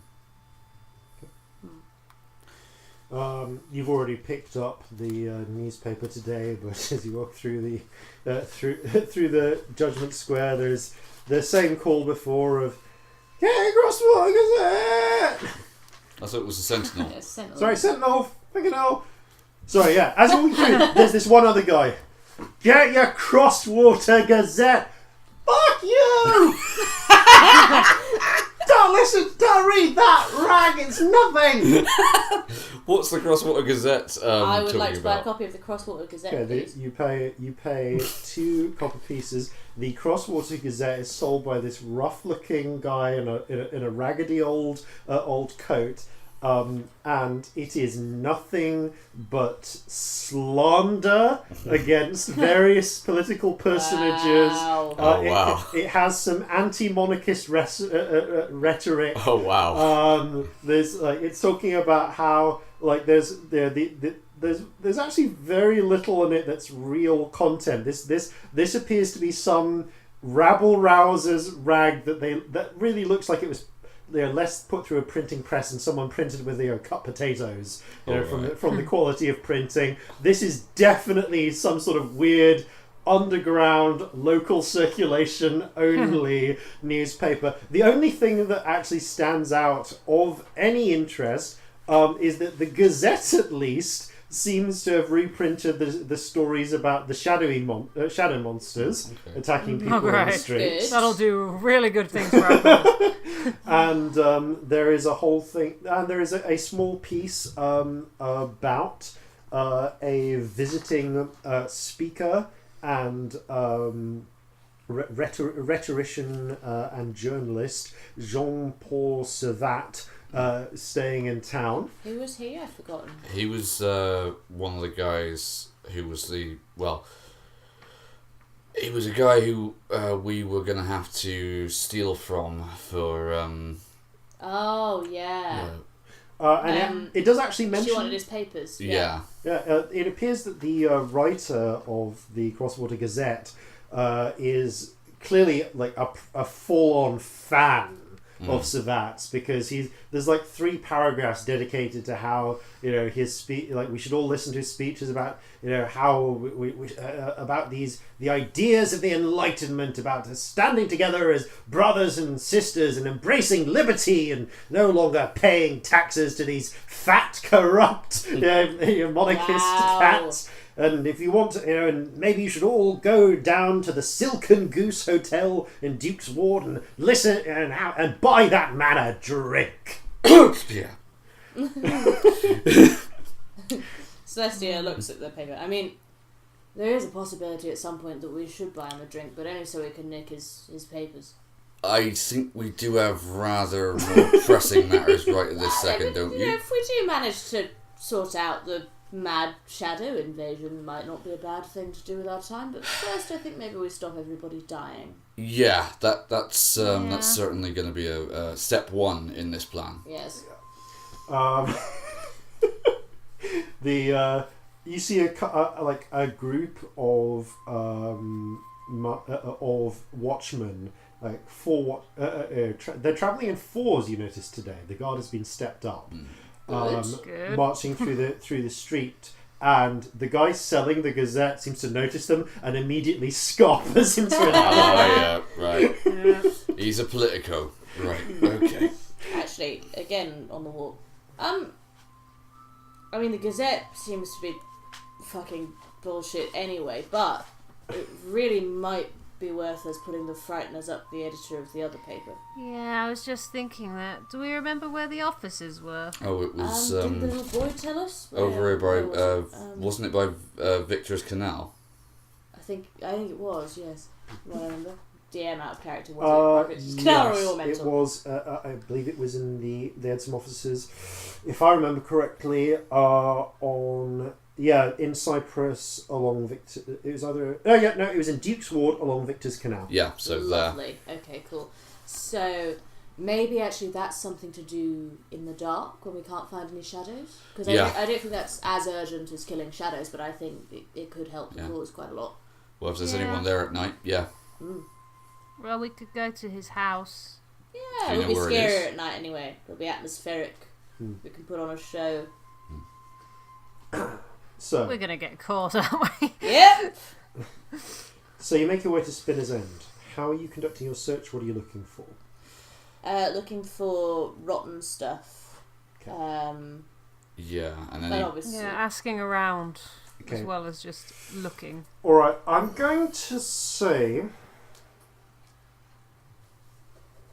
because there's 3 of you, I'll let you do this as 2 investigation checks, one with advantage, one without.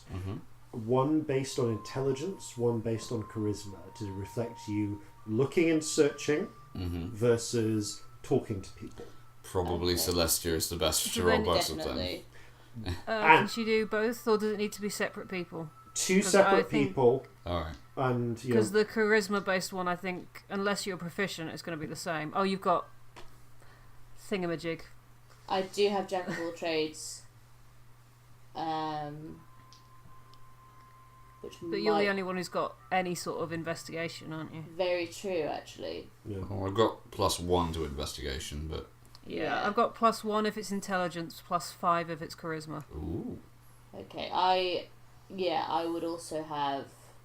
My investigation is currently +2, so what would it be if I use my charisma? I'm having a maths fart. What's your intelligence? +6? My intelligence... Yeah, it would be +6 Yeah, because +6. jack of all trades. Yeah. So, how do we want to do this? Well, you can only do one of them. Yeah. Yeah, true. I mean, should I do the big ass modifier and do the charisma one? Also, well, it's only one difference, so it doesn't actually make any difference. true. You know what? Whether it's you or me. Yeah, I will do the lower one, and I get... Which one's with advantage? Which one is with Whichever advantage? one you want. You pick one of them to be with advantage, because that's where Okay. the 3rd person is helping. Makes sense. Because I could make either one with advantage. If I Tides of Chaos this. True. Oh, very true. Alright, makes sense then that you should do the lower one with advantage and then use Tides of Chaos to Yeah. give you 2 bites at the larger one. Cool, fuck it, let's do that. So I'll look for Moldy stuff. So you're doing the intelligence-based check with Corzin helping you. Yeah. Scamp is going off asking in dwarf mode. And Tides of Chaosing it. Ooh, one of those was a 1, so that's good that we not had great. advantage. Okay, so you pull... That's an 18 for me. 18. 17. And 17. Okay, so you pull reality around you to try and get more of an edge. And it does mean that you sort of you're more likely to find people who've heard a little bit more about what's going on. Okay, I'm going to go with Scamp first then. Scamp, as you set out on your own, you guys sort of give yourselves... And I'm looking for animals as well. Okay, so you give yourselves an hour or so, and then with plans to meet back up at a certain street and begin searching around. So by this point, I'm going to say it's coming towards 1 o'clock, but by the time you're done, it'll be about 1:30. Okay. So, you know what, Scamp? Give me a perception check while you're there, Oh dear. because you're looking for animals as well. Why not? Oh, that's a 4. I see no animals. At one point, there is a black cat that walks into the middle of the street, stares challengingly at you, and then walks on its way. Oh. Okay.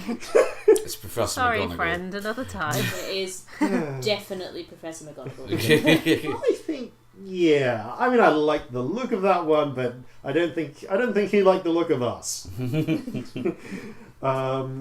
However, you do have a bit more success with talking to people. You ask around bluntly about killings, about sightings, and there have been several more. Oh no, how many more? Totting it all up, it seems like maybe a dozen more people were killed, mostly to the northern edge of Spinner's End, almost going partly into the Weaver's Ward as well. And your investigations take you a bit in that area as well. However, there's also been some people fighting against them. You learn that you are not the only people out working against the shadows. Vigilantes, yeah. Yeah, it seems from talking to them that some members of the criminal underworld appear to have been forewarned and have been forming small bands doing the vigilante justice thing, since a number of them already are in gangs and are used to fighting. Yeah, they were been warned by Visani, the lady at the coffee shop, weren't they? Yeah. So they've been successfully able to take down one at a time usually, but it sounds like they've taken down 6 or 7 shadows themselves. Good. So there is already resistance. That's good. They're not these guys. Although the shadows do risk multiplying exponentially, they've already started to meet limiters, which are bringing the numbers to maybe not as high as you would expect. Right. So okay. we've taken down 11 plus the other, 5 that we did before? Yeah. And then Something like that. And then they've taken down another 6 or 7. So that's quite a lot out. There will still be more, but it's a fucking start. You know? And that's the ones that we know of. There may be other people doing even more in other areas. So. Yeah. Also, if we take the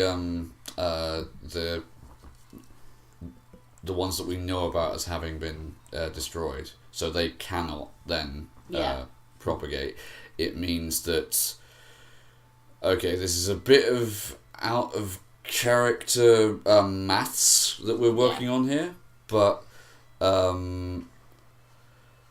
it means, functionally speaking, we've still got 2 of the originals left. Yeah. How much could they have got if they multiplied exponentially without anyone I did stopping work them? this out. No, I've forgotten. You said something like, we had this chat after somewhere in the episode. 40s, I It was believe. somewhere in the 40s. Then we've got 20 already that we can categorically say have already been got. So there's maybe somewhere in the region of between 20 and 30 left. Yeah, and other people will be going for them as well, Yeah. so they're not all our responsibility. Yeah. And we've killed how many of the originals? 3 at this point? 3 Yeah, of the 5, original yeah. Nega Corsins. And if they are still nesting, that means there's likely to be 2 nests with a lot in them. Right. Yeah, Okay. because they seem to be, the original ones have all been at a nesting point. Yeah. So, It would make sense then. yeah. So that's part of what you find. The other thing you find, which you find, Scamp, is that the gangs in this area, there is one larger gang in particular that the other gangs answer to, and you get the feeling that they're all beneath the sculptor in a sense. That's the person they pay their the fifth to. But in this area, Spinner's End as a whole, that roost is ruled by the Reynolds gang. Who are they? We've heard of them before. Who you have heard of before. So They're not the Halfling gang. No. No, those that's are the McDougalls. Yeah. yeah.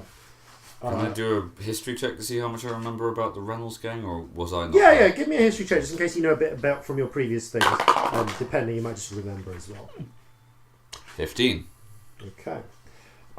So you remember that the Reynolds gang, for their part, have been mentioned by the Grimanis. Okay. They seem to be rivals of theirs.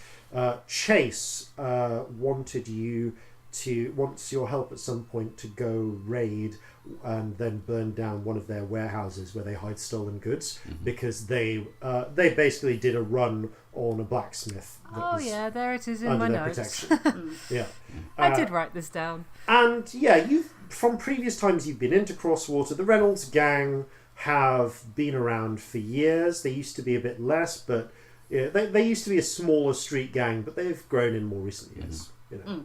So you'd say that there's probably maybe a dozen of the core gang, and then there's various street gangs that are. I mean, it's not exactly a feudal arrangement, but they fear and respect and obey the Reynolds gang to greater or lesser degrees. They can effectively be said to be in control of this area. You also learn that they are mostly based out of the Broken Barrel, which is very much their pub, in the way that the Gromani's pub is the Brass Lantern. Okay, yeah, so that's... I've played too much D&D. My autocorrect changes the to 5e. Oh, God. That's ridiculous. You have played far too much. Yeah, wow. You are a level 25 nerd. Yeah, Darling. I feel like maybe if you're putting this into D&D Beyond notes, maybe it's paying attention to what you do in your apps. This is documents. You play far too much D&D, and I realise we're saying this on a D&D podcast. That's impressive. That's something we should all aspire to, I Yeah. think. It's too much D&D. Yeah. It's a question like that. I don't know, but I feel like one of the markers is your spell check preferring 5e over the.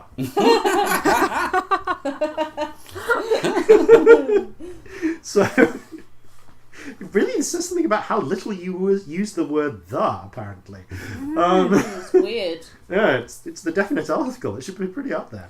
It Anyhow, also means that I'm probably not doing as much writing as I mean to be doing, because I'm trying to write more, but clearly all I'm doing is looking up D&D stuff. Basically that's what's happening.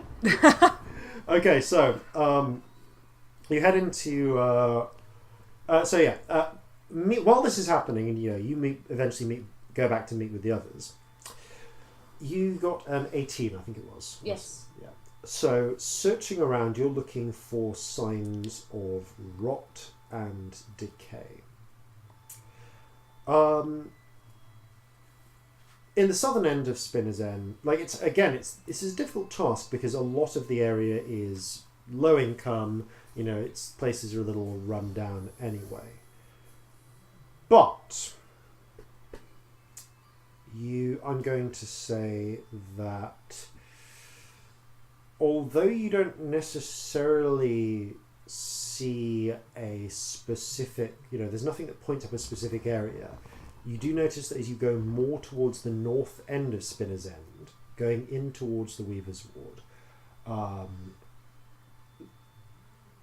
there is, bluntly, the area, except in very nice areas, is not well kept. There is very little in the sense of street cleaning. And there's not really, only in areas where people really care about it, or they're just trodden down by constant foot traffic, do bits of grass and plant life not spring up between cobblestones, or in the side of houses where gutters have been blocked up. You'll see, and sometimes people just have plants that's on the sides of hanging out of windows.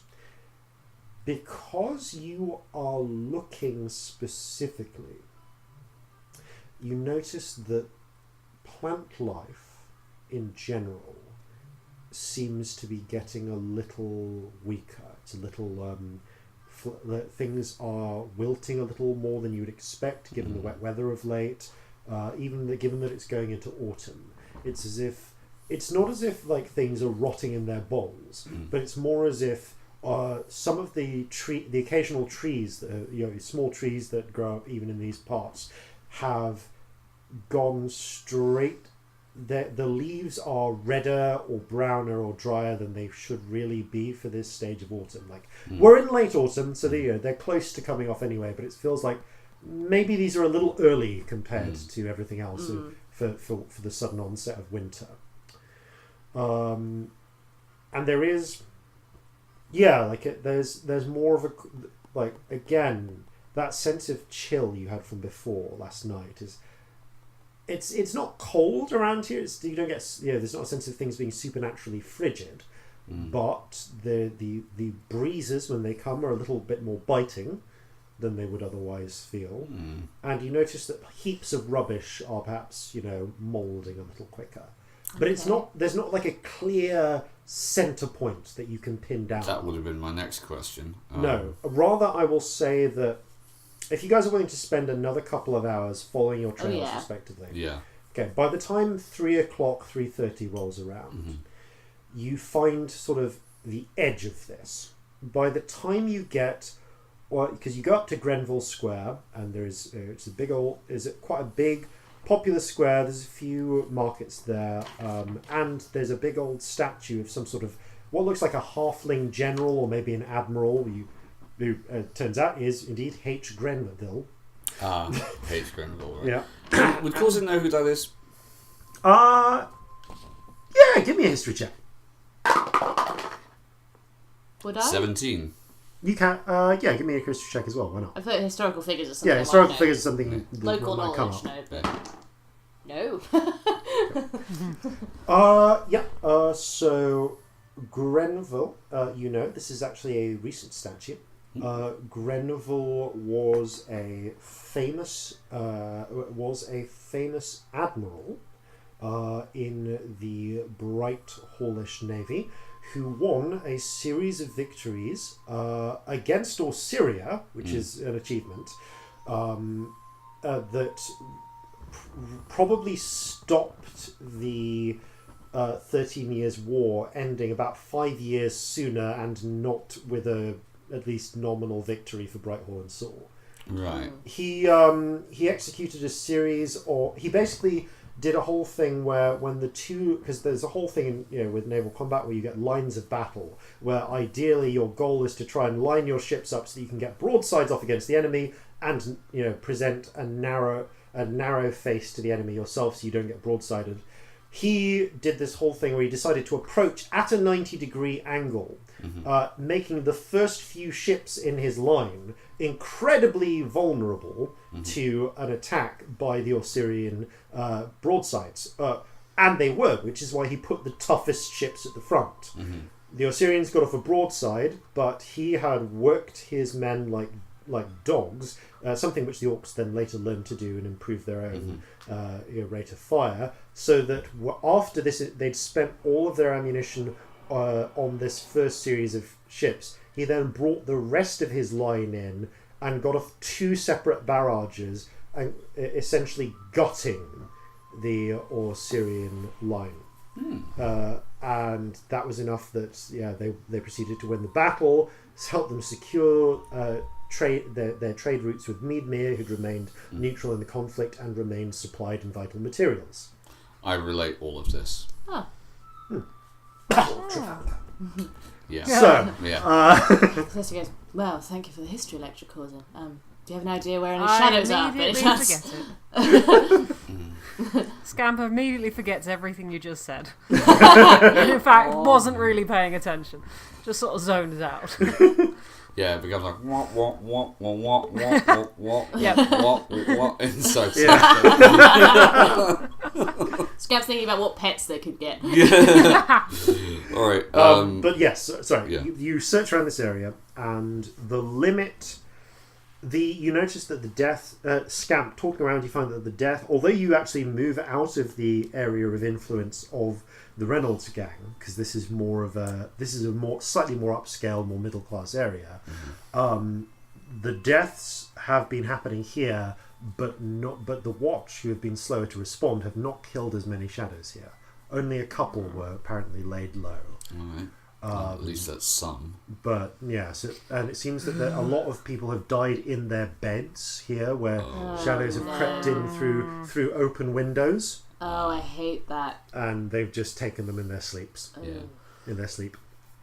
Yeah, sleep doesn't pluralise. We need to find a student I can buy some magic from. Yeah, it all cuts off. The deaths and the sort of aura of decay seem to stop around about Grenville Square. It doesn't proceed any further north. Okay. So yeah, you kind of get a rough band of between the, I'm going to say the point where where it says Spinner's End on the map, around about where the capital is, to number 10 Grenville Square. Right. That seems to broadly be the limit of this area. Are there any big warehouses, any sewers, any big dark spaces? There are a number of. There's not too many warehouses per se, but the area between that kind of covers the area between Weaver's Ward and Spinner's End is annoyingly filled with textile mills, essentially fabric factories. Right. So stuff that is, well, they're going to be going all day, Lots aren't of they? dark. Yeah, like they'd have people running them in shifts, wouldn't they? Yeah. It's got to be quite you busy. can do a search if you want. I'm going to say this is one more investigation check. Probably only one, so like. Best we've got, and unless there's a way underground. Yeah, it's with advantage. So why not, I suppose. How long will this take? Might as well try. I'm going to say another hour, so this is going to put you to about 4:30, but of just. I think it's worth. Talking. It's what we would do. Yeah. Yeah. Oh, natural 20. Nice. Okay. We were definitely overdue some. As you're working Really your way were. through, you're talking around trying to find different. You're finding out. You're looking for different mills, and you meet one person who's on their break. Their 5-minute break. It's the only one they get in the day. They're a little annoyed that you're there. They're smoking their pipe. It's like, what? Well, you're looking around at different mills that are dark during the day. Well, I suppose there's the Villeneuve mill. They went out of business about a month ago. Oh right, are they? Yeah. So there's nobody in there. Well, not unless someone else has bought it over recently. No, they're off by the wall. Are there a lot of windows? I mean, not many. I mean, yeah, there's some, but they're all mostly up near the top. Glass is expensive. Okay, which way is that? He gives you some vague direction. He gives you some very specific directions. It's got to be down. Yeah. Like that way. And indeed, I will confirm that it is number 20 on the map. Is the location he directs you to. 20. Oh. Yeah. Yeah. Actually, the outer wall. Oh right, Yeah. so yeah, we're right by the Yeah. river. And as you are walking on the way, you spot a familiar figure pushing a cart of various junk down one of the side streets. A gnome in an old battered leather duster, kind of like a kind of cowboy duster type. Right. Long coats with the sort of heavy leather pauldrons you get. She has one silver pigtail, tattooed iridescent ink on the other side of her head. And you notice that that she actually has a long knife of the sort of halfling short sword style. Oh, at one buckled onto a belt, and on her, and she seems to have recently strung, and it's currently resting on top of the pile of junk. What looks like a compound bow made out of some sort of curious types of horn. You couldn't really identify it at a glance. Essentially, a short bow. It's a composite short bow. It's designed, doesn't really pack that much harder a punch, but has better range. So suitable for a gnome or indeed a halfling to wield, though not actually a firearm. Right. Curiously, but yes, this does indeed appear to be Vera. All right. I'm going to approach her. I'm gonna walk decidedly up to her. He looks up. Well, hello there. Fancy seeing the three of you here. I might have said the same thing myself. Yeah, why are you here so quickly? What was your name, Vera? Vera, that's right. And it's always a pleasure to see you, Corzin. Corzin's doing some very, very quick calculations in his head as to, okay, she was in Squirrel's Cove how long ago? About 20 days ago. Without a ship, there's no way she got here that fast. Oh no, there's a lot of sea in the way. It certainly would be, maybe if she rode a horse at full speed over land. Like if she, it wouldn't be one horse either. It would be maybe if she used a chain of horses, Pony Express style, she could have ridden here in that amount of time. That's pretty implausible. Have I ever seen Vera ride a horse? You have never seen Vera ride a horse. No. Okay. You honestly aren't sure if she even knows how to ride a horse. Right, fine. Didn't think so. So, I have many questions, but the first one is, where the fucking hell did you get that arrow? Out of the back of my thigh. She just stares right at you and offers no more information than that. When? Some time ago. I want to say more than 100 years ago, less than 150. Do you know who it was? No, on account of I was running the other way. Right. But I'm glad they didn't get their feckin' arrow back. Yeah, well done. They usually do. She clicks her neck a little at that. Can only congratulate you on that one. Thank you. I'm a hard woman to kill. There's a Right. slightly more flintiness to her gaze than before, but otherwise still sort of unnervingly wide-eyed, and there's still a little smile. What brings you to Crosswater, Vera? This is not usually your sort of town. I'm here on business, Aren't you ever? sorting something out. Mind if I ask what you've been dealing with lately? You all look a little bit roughed up. Well, I suppose there's no harm in letting you know that. To be honest, you should probably know you're on your own. Yeah. There's been an outbreak of shadows here. Interesting. Somebody called it a shadow bomb. No, I know what those are. Thought you might. They're bastards. Glad to see someone has this under control. Well, Which Really? which way were you folk heading? Well, we're in dry dock here for another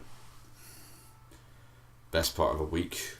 Yeah, But about I 7, 8 had days. some plans before this started. No, I mean, where are you heading right now? Up towards Weaver's Ward.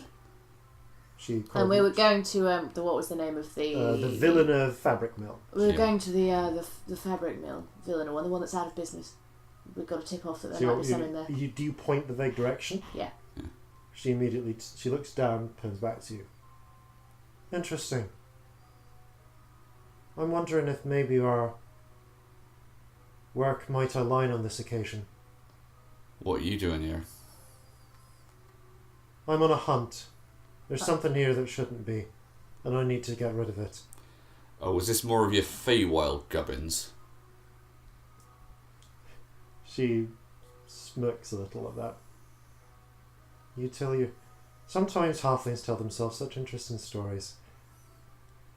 In any case, I'm here in business, but if you'll help me solve that business, and I think maybe we're going the same way, I can offer you some payment in exchange for your aid, and for not asking any more questions about what it is I do. as long as it's hunting shadows, that's kind of urgent. Can I roll an insight check and try to determine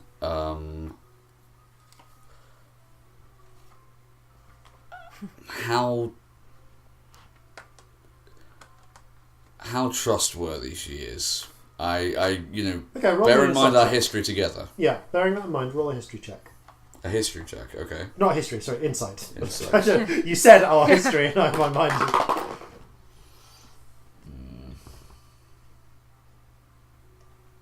8. Vera, by her nature, is hard to read. Last time, the last couple of times you've done any sort of dealings with her, she's stuck to her side of the bargain. But she is inscrutable. I turn to the others and say, at the very least, I think you can at least be assured we don't have another Olga on our hands here. Okay. You sure? She's been at least fair with me in the past. Okay. I won't say helpful necessarily, but fair. Attentive. Are you any good in a fight? She gives you a single nod. Okay. Here. And she rummages around in her cart of various junk. I've got a thing for each of you. The interesting things I've picked up along the way. You don't ask me any questions you can ask me questions, but in exchange for these, I don't have to answer them. At least not relating to what I'm doing. We encounter any of your shadows along the way, I'll help you kill them. But in turn, you help me sort out my problem. We're looking for something that shouldn't be. We find it, we kill it. If there's any other shadows around, I help you kill them, and then we go on our ways. I have my own business to conduct. Alright. And you don't tell my cousin about this. Who's your cousin? Do I know who our cousin is? Fighty. What? I heard he's been travelling with your ship. Fuck off. Celestia says this out loud. Fighty is your cousin. Second cousin, once removed. I Are can see you it. in contact with him? Ugh, by the spirits, no. He is so annoying. I can see the family resemblance now. Yeah. You're looking actually, yeah, there's something in the nose and the eyes. The stare. Like, yeah. Different coloured eyes though. Yeah. There is our kind of I think I've described them Violet. as blue with violet tinges Yeah. around the edges. But Right, well today is very strange. Oh, that's a revelation, Yeah. So, I mean, are we not allowed to ask any questions? Or you can can we ask questions, but I reserve the right not to answer them. How dangerous a threat are we looking at? Because I'm fuck out of spells. Dangerous. Right. It's going to happen sometime within the next 12 hours or so. Might already have happened by the time we get there. Might not happen for a few hours. So if you want to sleep, you can, but that means we'll be taking care of this in the evening. Needs to be done before dawn, one way or another. This Right. wouldn't happen to be of a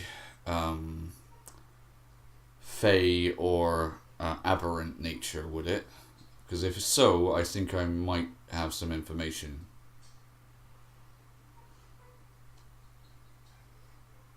She said, thanks a moment. Maybe. I'd say it would approach that general sort of area, yes. But I already know where it's going to turn up.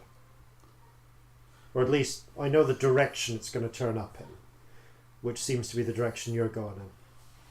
Right. Right, fuck it. Should we go to this factory? First up, let me give you these. Let me give you your payment for me not answering questions.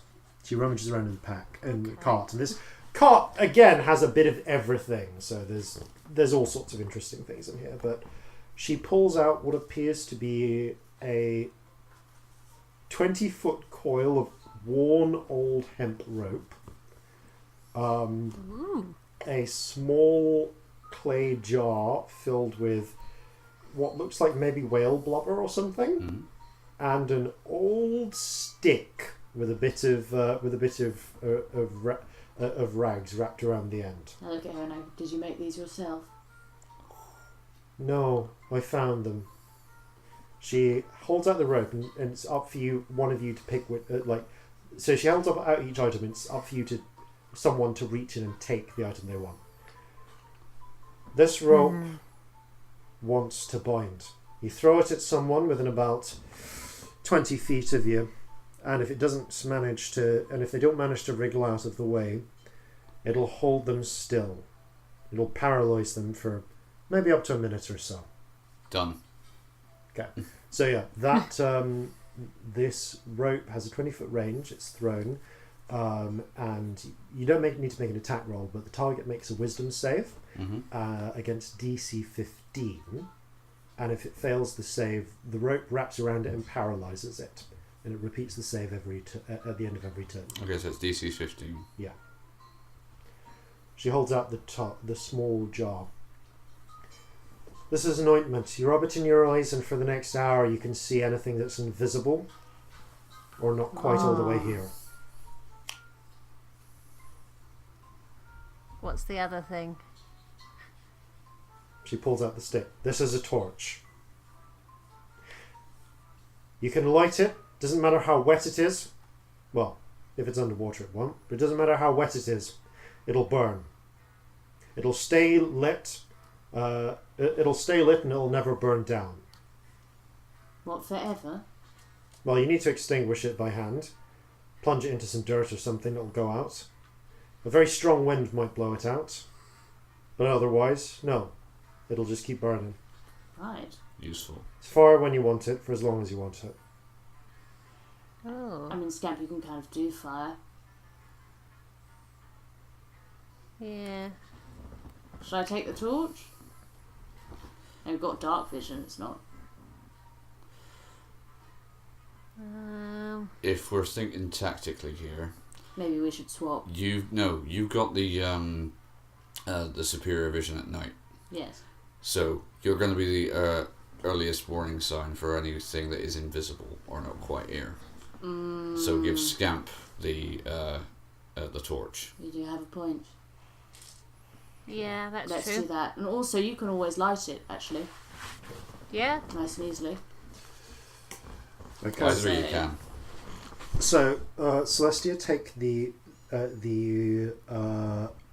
in the sea invisibility ointment, essentially. For 1 hour after rubbing into your eyes sting, and it lets you for the whole hour. Just a little bit, yeah, for the whole hour. Ugh. But you can see invisible or ethereal creatures. Ooh. And there is a range limit, I believe, but I'll just get that for you. Because it's not perfect. Yeah, with the...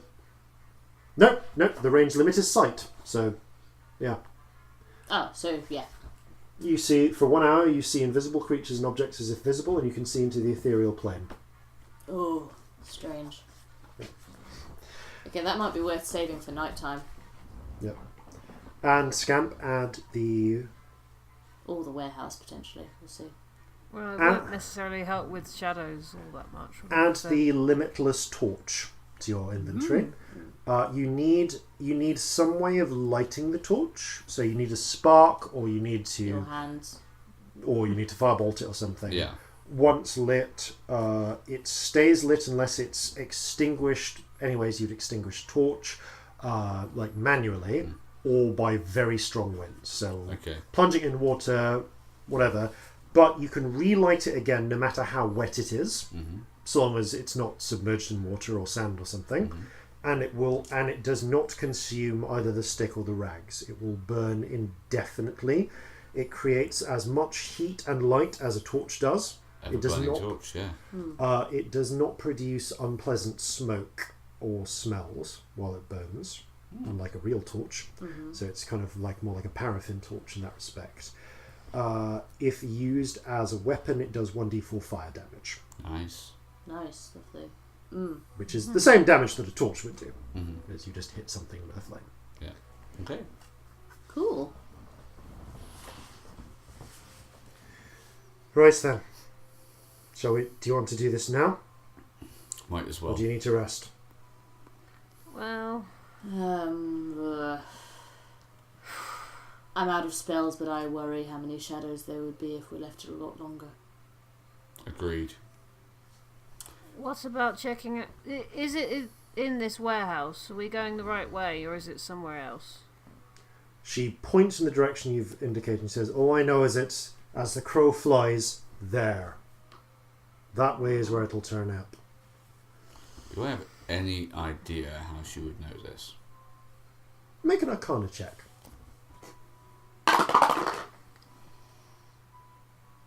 5. You have not a goddamn clue. Okay. Just thought. Yeah. Maybe. Because if Not it's not a the goddamn warehouse, clue. Yeah. if it's not the warehouse, then we should check the warehouse now. Then have a rest. Then do your thing. Yes. Because it still gives us time before dawn. Yeah. Either if way, it is the warehouse, we're not ready to fight something big. Either way, let's check it out. All right. What do you think? Have a look. Yeah. Yeah. But yeah, we could do with the rest before we fight something huge. We could also do with the trip to visit Jimothy. We could. Vera tilts her head. There's a Jimothy here? Yeah, he's an alchemist. Oh, she seems to lose interest. What do you know about Jimothy? Just that I hate the name Jimothy. Do you know a particular Jimothy that you hate specifically, or is it just a dislike of the name in general? Yes. Right. Okay, is there a particular Helpful. Jimothy we should be looking out for? No. I just hate the name. Right. Okay. By the spirits, I hate Gemothes. She has a Well, we slightly shan't haunted take you look. to the shop. Okay.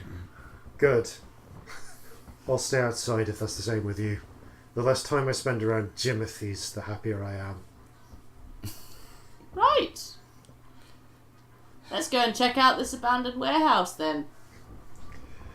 Okay, so looking at heading into the end, you can see that this, like so many mills, is essentially an ugly block of a building. It's just made of red brick. It's been built cheaply, with as cheaply as it can. So cheaply, in fact, that there isn't much in the way of windows. The windows that do exist are mostly at the top level near the roof. Judging from the way it's laid out, you can see that from where the windows are, and they are thin gaps, they seem to have been they seem to have mostly be there seems to be 3 stories, from based on the mills and type factories you may have been into before. I'd say Corzin, you've been into a factory before. Scamp, you've squatted in abandoned factory type buildings before. They tend to be one room type installations on multiple floors. It's just an open space where you fit as many machines in and as many workers in as you can. So you've little, apart from maybe like an overseer's room, you wouldn't expect much inside of it. There is a single entrance that you can see, a pair of double doors on the bottom level. As I said, the windows are narrow and thin. They were covered with glass. In places, they appear to have been boarded up from probably when this place went out of business. In others, the glass is still there, but it is covered with just dust and grime, so almost no sunlight is getting through into them. There is one window on the second floor, which someone has thrown a rock into, and there's a hole. But yeah, that's. But there's little more that you can see from the ground. It has a simple sloped tile roof on top. The 2 double doors on the bottom, by the way, are quite large. They're very large wooden doors. It's designed so that you can get a lot of stock in and out when you need to, and so that it's a lot of people can move in and out very easily as well. Okay. Right. There are no Is it freestanding, or is it attached to other buildings? It is freestanding on 3 sides, front, back, and the left. But on the right-hand side, looking at it from the street, it is attached to another building, which appears to be it's basically a bunch of terraced houses. Probably about 3 of, essentially like 3 narrow terraces on the side, which look, despite the area, one of them maybe was sort of apportioned for the previous mill owner, or more likely the mill foreman, because the owner tends not to be present at these operations. And then the other couple likely for some of the immediate workers who could afford to live close by. So we can't just burn it down. As much as that would be a wonderfully simple solution, darling. Starting a fire in the middle of a city is not a very good idea. Also, a lot of people dead already. This is prime set the city on fire territory. Everything around here is terraced. Shall we peep in through some windows? Yeah. I think it's better than storming in when we're fucked. Yeah. Actually, can you use your Yeah, I've got climber stuff. No, I was going to say to clean off the window so we can see through it better. Oh yeah, I click my fingers theatrically and the window gets clean because prestidigitation is the best spell. Okay. Well, that might not necessarily be possible, because there is the one distinction is that a lot of the grime is on the inside. Ah, okay. So, I'm just Is going it to still within range though? I'm going to check whether you can prestidigitate the other side of a window or not. Okay, yeah. Because like I can see it. you can see it, but there's It's such a within thing as range. line of effect Yeah, okay. as much as line of No, sight. it's fair enough. I would say that, because prestidigitation isn't like lightning bolt, which destroys everything in its path Yeah. to make a hole. It might be blocked by like a continuous material barrier. Fair enough. But I'm going to make a judgment on that. One moment. Doesn't say. Which On the spell on the card, but you'll have more. yeah, so it's within 10-foot range. I'm going to say you can't clear the interior, but you can clear the exterior, and that does at least reduce. It does mean that while bright sunlight is now not shining into the floor, it does smear off one of the two layers of dirt enough that you can get a sense of what's inside. Okay. Mm-hmm. So you've got a 10-foot range on this, so I'm going to say it's enough to clear, if you just walked past doing it, you could clear up some of the some of the first floor, the ground floor windows a bit to peer through. The windows themselves they're quite wide but short, so they're about a foot. I'm going to say they're like 1 foot by 5 foot sort of things, and they're quite high up. So you have to stand on your tiptoes to see through them. Celestia, you're the only one who can. Oh, okay. Because I was willing height. to climb if I needed to, but if I don't need to, you might if you were going to do it for the second, for the first floor or the second floor windows. But I'll go for the nearest ones first. Do any of them open? No, these are not. These are not willingly opening windows, as the smashed one on the second story indicates. They can be unwillingly opened. Yeah, I'll start looking through the first floor on my tiptoes, and then if I need to go up. Yeah. Okay. So, peering through the first floor, the first story, the ground floor, you can see that there is a wide open space. There is a stairwell at the. I'm going to say that just for my own sanity, that the entrance to the warehouse is the south. So the double doors are at the south of the building. So in the north-western corner, there appears to be a switchback set of steps running up to the second and possibly third story. Yeah. Most of the chamber, most of the first floor, and this whole story is, I'm going to say the footprint of the building is, let's call it 30 foot deep and 50 foot wide. Okay. Okay.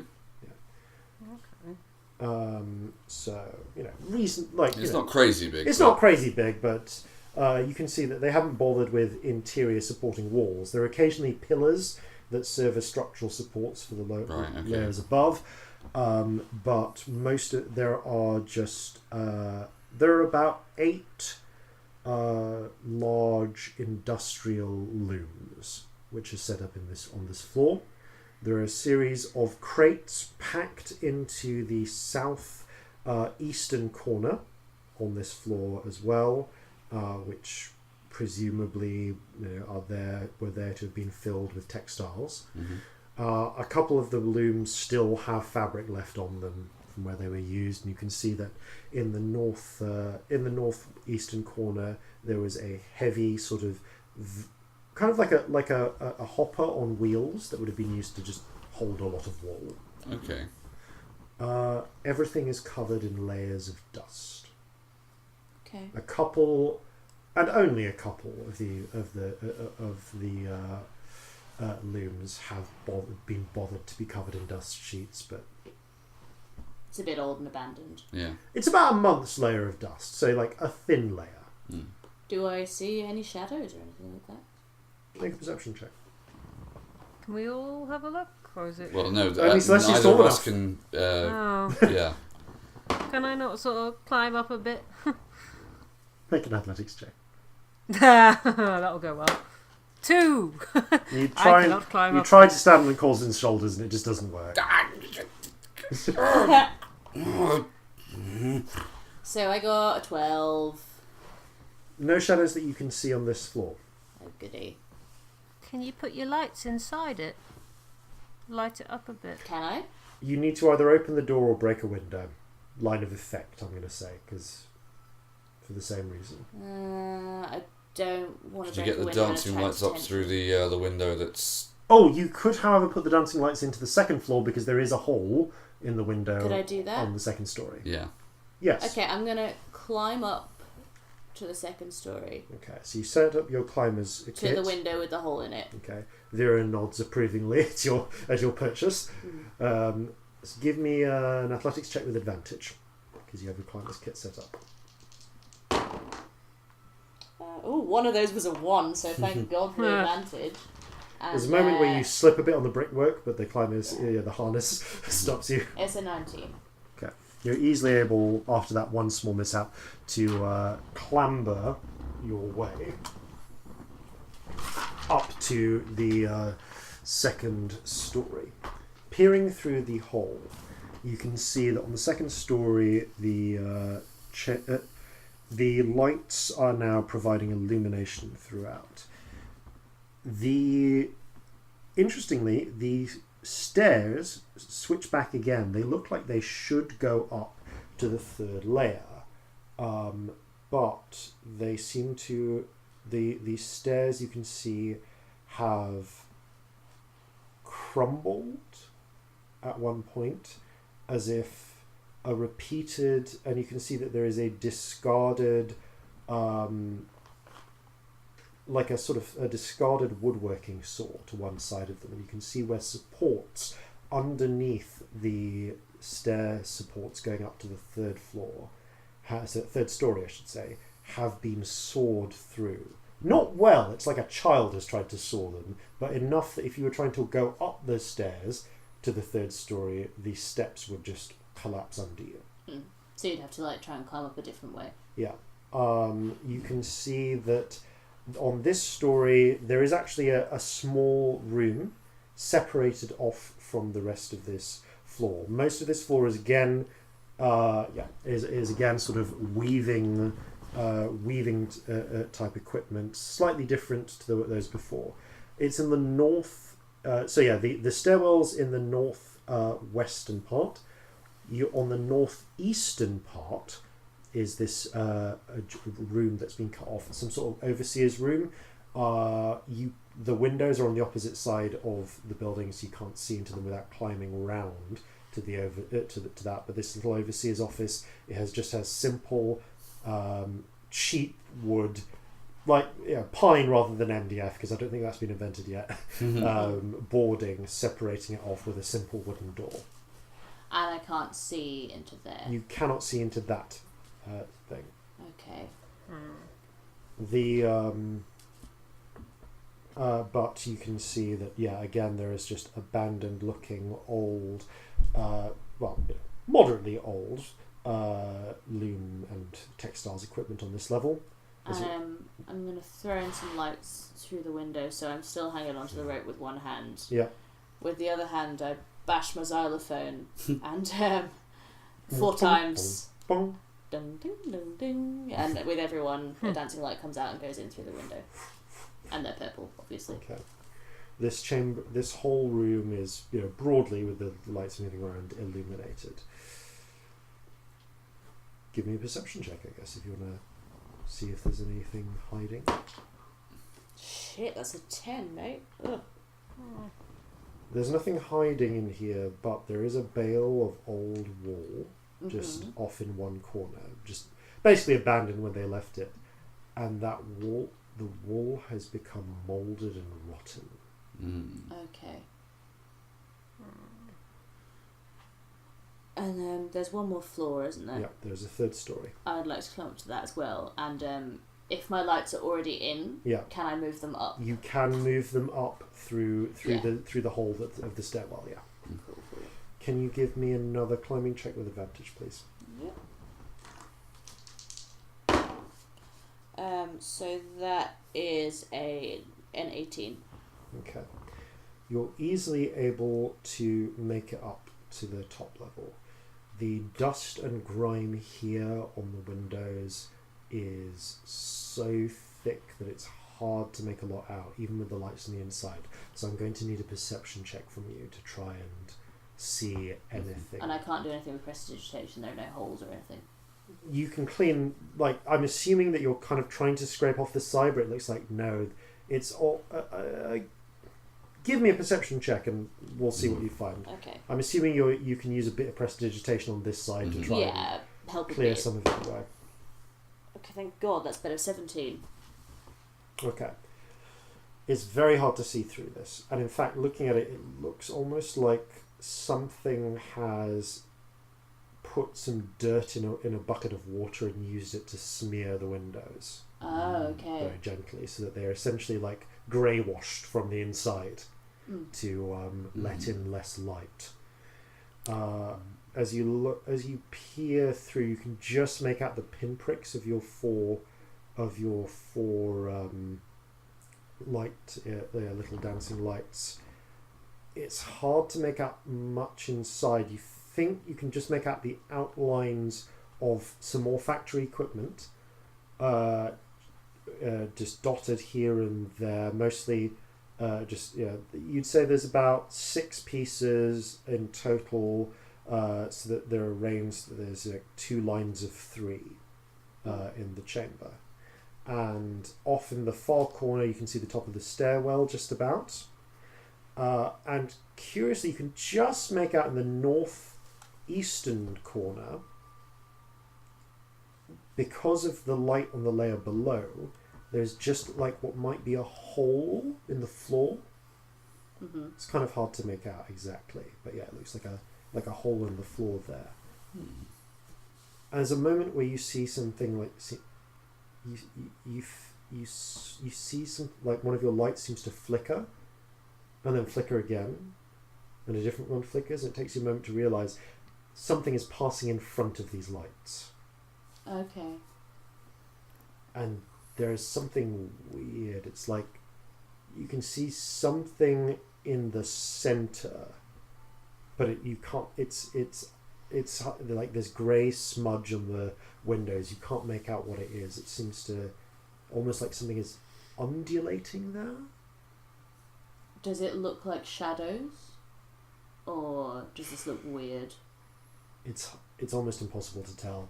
It could be undulating shadows or something else entirely. Mm-hmm. You cannot make out a coherent outline.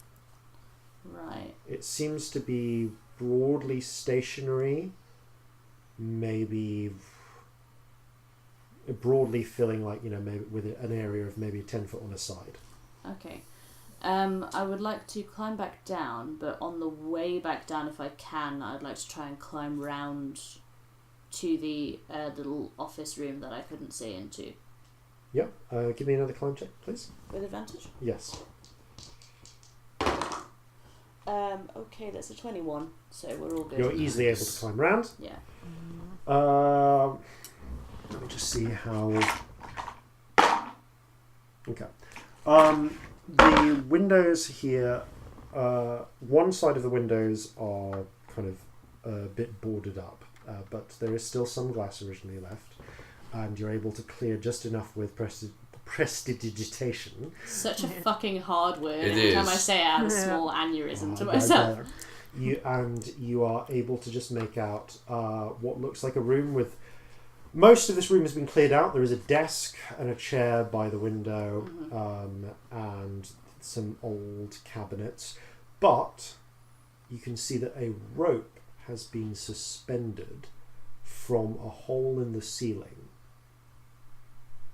And it looks like the rope has been knotted so that something could climb up it if needed to get into. Not shadows, because shadows don't need to climb, do they?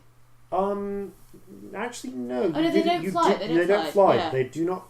As far as you've not seen any shadows fly. So, as far as you know, they interact weirdly with objects, but it seems that they do need something to let them get up. Presumably, if a shadow killed something that could fly, that subsequent shadow could then fly. Yeah. But it's not inherent. Yeah. Yeah.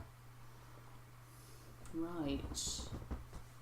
But yeah, nothing else. Just the As far as you can tell, you can see the door on this side as well. Yeah.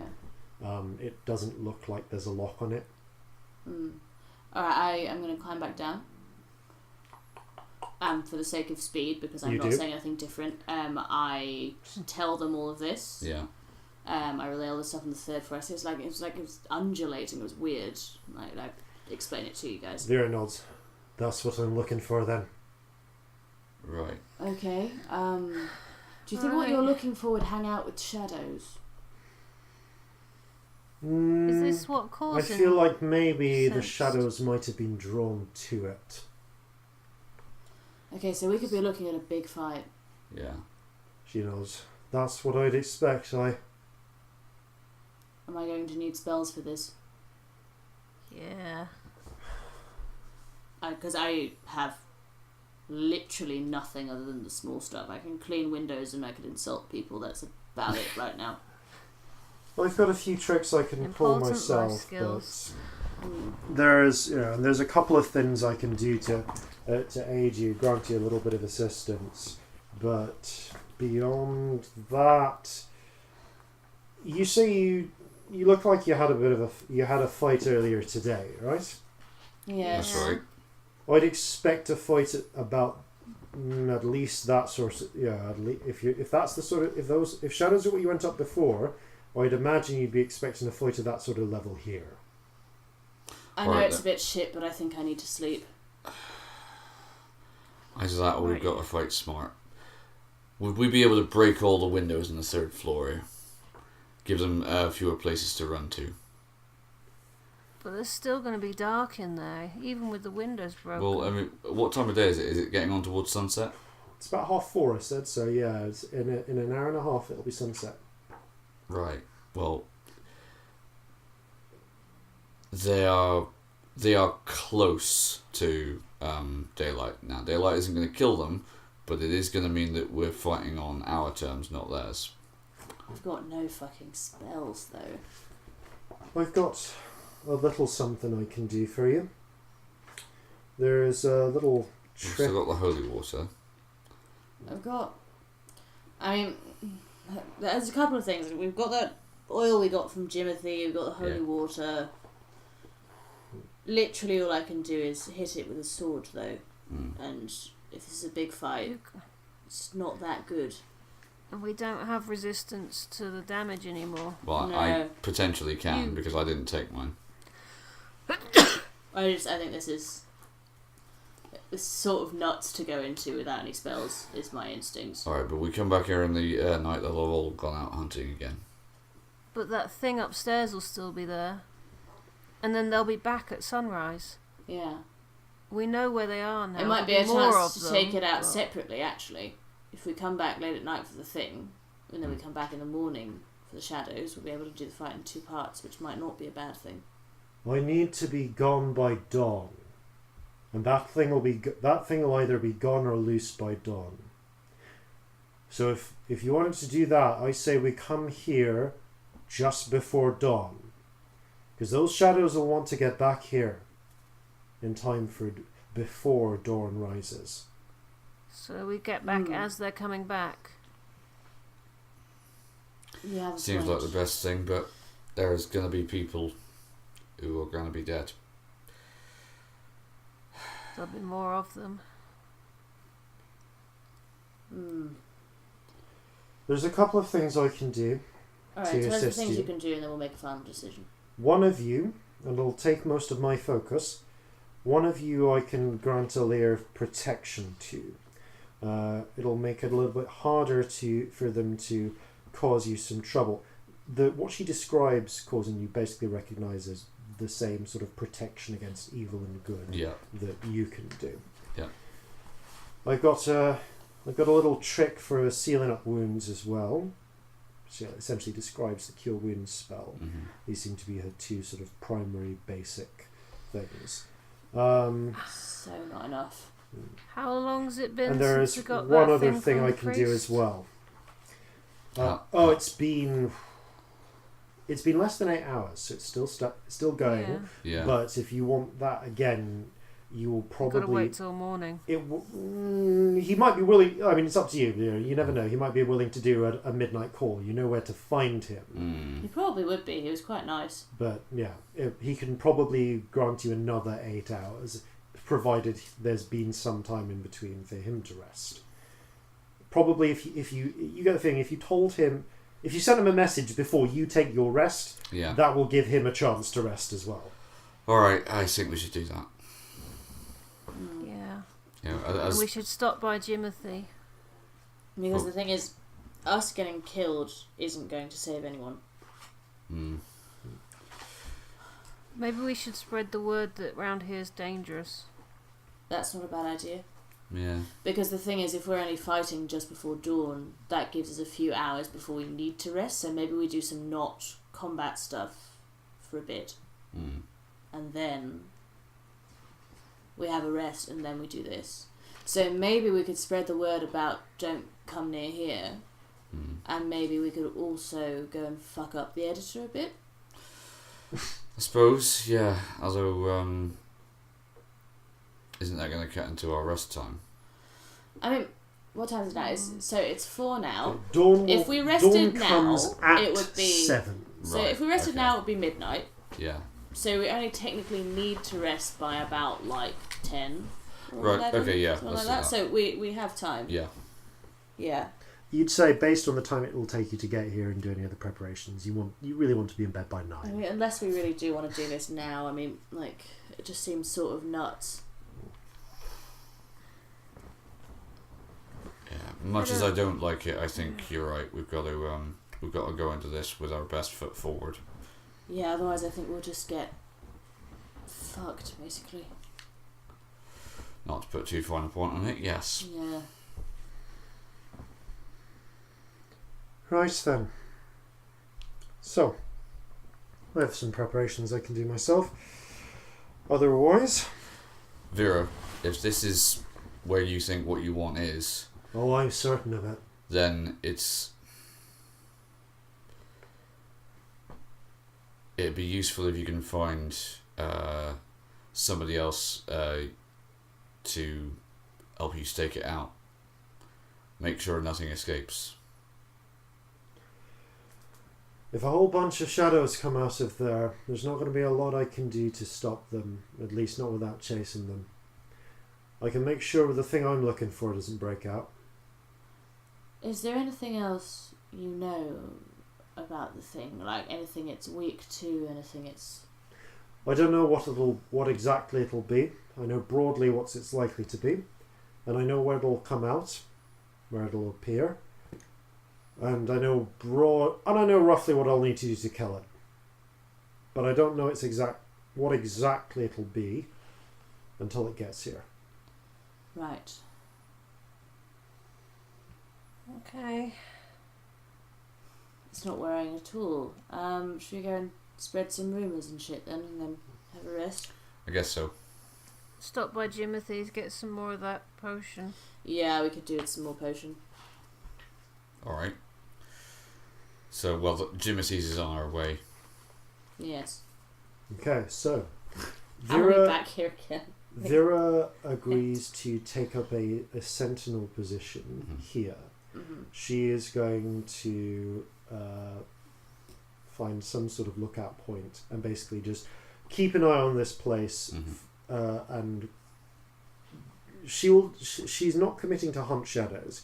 She has her one quest that she's trying to stop, but she's said that as long as the thing she's expecting doesn't turn up and try to leave, she will stay. She will stay here. She will essentially count shadows for you. Right. Okay. Question before we leave, Vera. Vera, would you be opposed to us getting some more help? Not in the slightest. I just want to answer any. I just want to answer any questions I don't want to answer. No, that's part of the deal. That's fine. Turn to Corzin and Scamp. What if we go to the sculptor garden and talk to that mad elf with all the coffee? What's her name? Calcinea. And see if she's got any people who could come with us. Because if we come in the morning, there might be more of them, and we might not be enough. Also, any people who could just patrol this area. We know they're going to be out here tonight. But if there are vigilante crime gangs out there, they're hers, aren't they? So maybe she could give us one to help us out. Yeah. That's not a bad idea, actually. Even just, a couple more people might help. I mean, it might be that she has nothing, but worth dropping in and asking, isn't it? We can ask. We can certainly ask. Yeah. Let's go. You so which place are you heading to first? What makes logical sense in terms of directions? Well, So you're at number 20 on the map. Right. Just to give you a minute there. So if it seems broadly like maybe the statue garden is the first place. Yeah, 11. You're going towards Jimothy's. Then so we can ask how many they've got rid of as well, because she'll have actual proper information. Yeah. And we can tell her, which is useful to her as well. Yeah. So. Okay, so you head over to the statue garden, and by the time you arrive, you're easily able to get a quick meeting with Veldrina. Mm-hmm. Veldania is her sister running the bar. Yeah. They're twins. You think their parents think, I'll name them similar things. That'll be easy for me to remember. Stupid parents. Stupid parents. Ha! So, you are shown into your usual meeting room with where Veldrina joins you. She seems to be having a very milky sort of coffee at the moment, but there's a froth. She seems to froth. She's having a latte. She's having a ye olde latte. Yeah. I think we are at about the right time for the latte maybe to have been invented. I'm not sure. Amazing. But, yeah. But she is sipping, as ever, her coffee-themed... just her coffee. So, how have things been going for the three of you? We got rid of about, 15 in total? Yeah. She nods. I can confirm, now that I've had a chance to talk to people, we've been able to take out about 20 on our end, scattered across okay, that puts us in pretty good stead, actually. We've just found another nest. I tell her all about the place that we've just been, everything that we saw. That makes sense. Most of those kills were in Spinner's End. We also took it turns out there are quite a few, about 5 of them were taken down in the New Glazers ward last night, although I didn't hear about it until later today. Yeah, we found them in the sewers where your chul was, funnily enough. I suppose that would have made a perfect... we chose that place as a hiding place ourselves. Not surprising they would have chosen the same. We were wondering, we're planning on taking them out just before dawn. We're a bit buggered for magic and that sort of thing after our fight earlier today, and we were going to take them out when they come back before dawn, but we're worried about how many there might be. We were wondering if you could spare anyone to help us out. She frowns a little at that. Not for free, I'm afraid. We'll need to pay them. She thinks for a moment. Aren't you paying them anyway to take out shadows? Well, yes, but we're paying them to patrol, find ones of opportunity that they find and sort them out. If you're asking for a band of our people to go in and directly attack these things in their own nest, they're going to want a significantly higher pay cut. So, you could do me a favour, and we'll call that an even trade. Get me Savat's identity papers. Today or tomorrow. I don't mind doing this in credit. But do that for me, and I'll see about getting you some men tonight. We could probably do that tomorrow. Yeah, we can do that tomorrow. All right. Yeah. We all happy with that? I guess. I think so. I don't think we have another option, to be honest. So, how many men would you be able to supply us with before we definitely agree to do the potentially dangerous thing? At this notice, 4 will come with muskets. Okay, that could be pretty helpful. Better than nothing. Also, question about this man. What was his name again? Savat, Jean-Paul Savat. Do you know what he's into? I mean, in what sense? Are you talking personal preferences? Yes. Because, it takes a moment to think about this. Love that you're rolling for that. I think. What's the table you're rolling on? Oh, I just did a straight. I literally, pun intended. I did a one. Hey. I did a 1 to 6 for Kinsey score. That's really cool. Yeah. I like that. It doesn't really take into account zeros, but you know, Yeah. close as damn it for my purposes. As far as I know, he mostly prefers other halflings of the ladylike persuasion. Oh, we don't have any of those, bugger. She shrugs. I Well, we'll think of something. I'm certainly not dragging up if that's what you're suggesting. I think you'd make a very convincing lady, Corzin. I disagree. So do I. Looking at the 3-day growth beard. Yeah, Celestia's pointedly looking at the stubble and the chest hair and the shoulder hair and everything. Yeah. Yeah. Yeah, and causing absolutely deadpan to that. Just, I disagree. Right, well, that idea isn't going to work. We might have to use other kinds of charm. We'll think of something. Right. Should we go and fuck with the editor? I think that sounds like a good idea. Oh, and go to Jimothy's, of course. Yeah. Yeah. That's next on our list. Jimothy Okay. next. You head to Jimothy's, and for the sake of time, I'm just going to say that this is a deeply unnerving experience for all experienced people. Much to the tune of, as expected, you have returned. So, what do you want to purchase from? I would from like Jim? another potion of anti-necrotic stuff. Yeah. Okay, I think I've those still were going. got mine, so... So those were going for. No, you drank yours. Oh, yes, so I did. Sorry, I do apologise. Yeah, So I think the necrotic resistance potions, he's got oodles of doses of that left. It's 25 gold pieces. 25 gold. Per dose. Yeah, worth it. So worth it. Yeah. He still has 2 intellect devourer brains left, and I think you guys only picked up two vials of the weapon oil, but he's got I've still 4 got mine, Yeah, he's so got 4 I'm of gonna- those left. Leave that. Okay, once you purchased the necrotic resistance potion.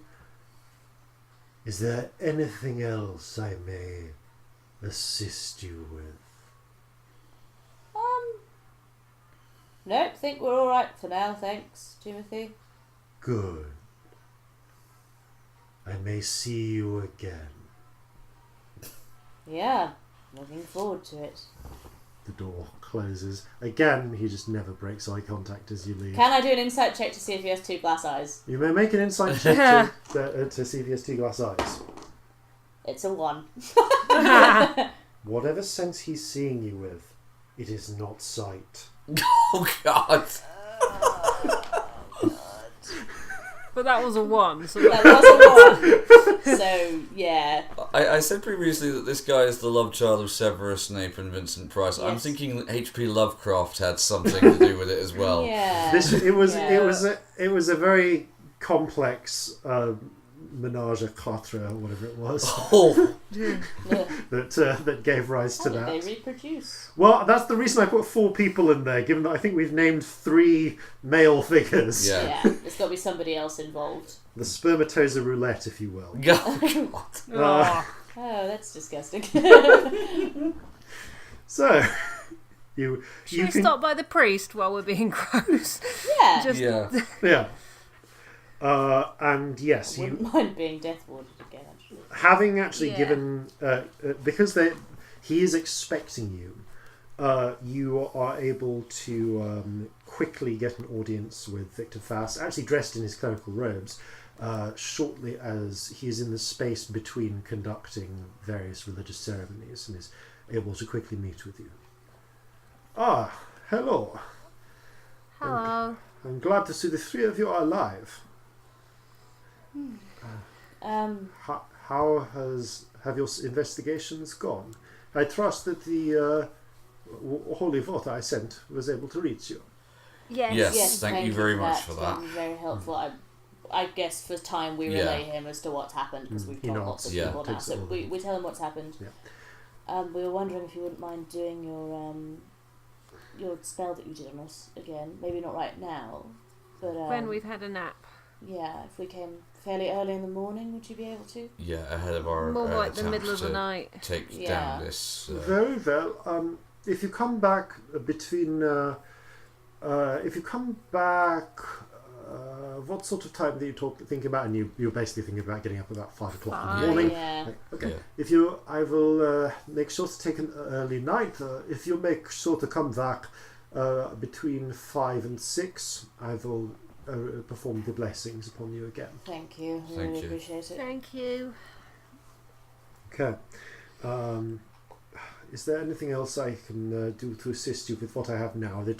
I'm afraid I have good news. It does seem like the day orb will. They've already. I was able to get hold of someone capable of sending a swift message to the chapter.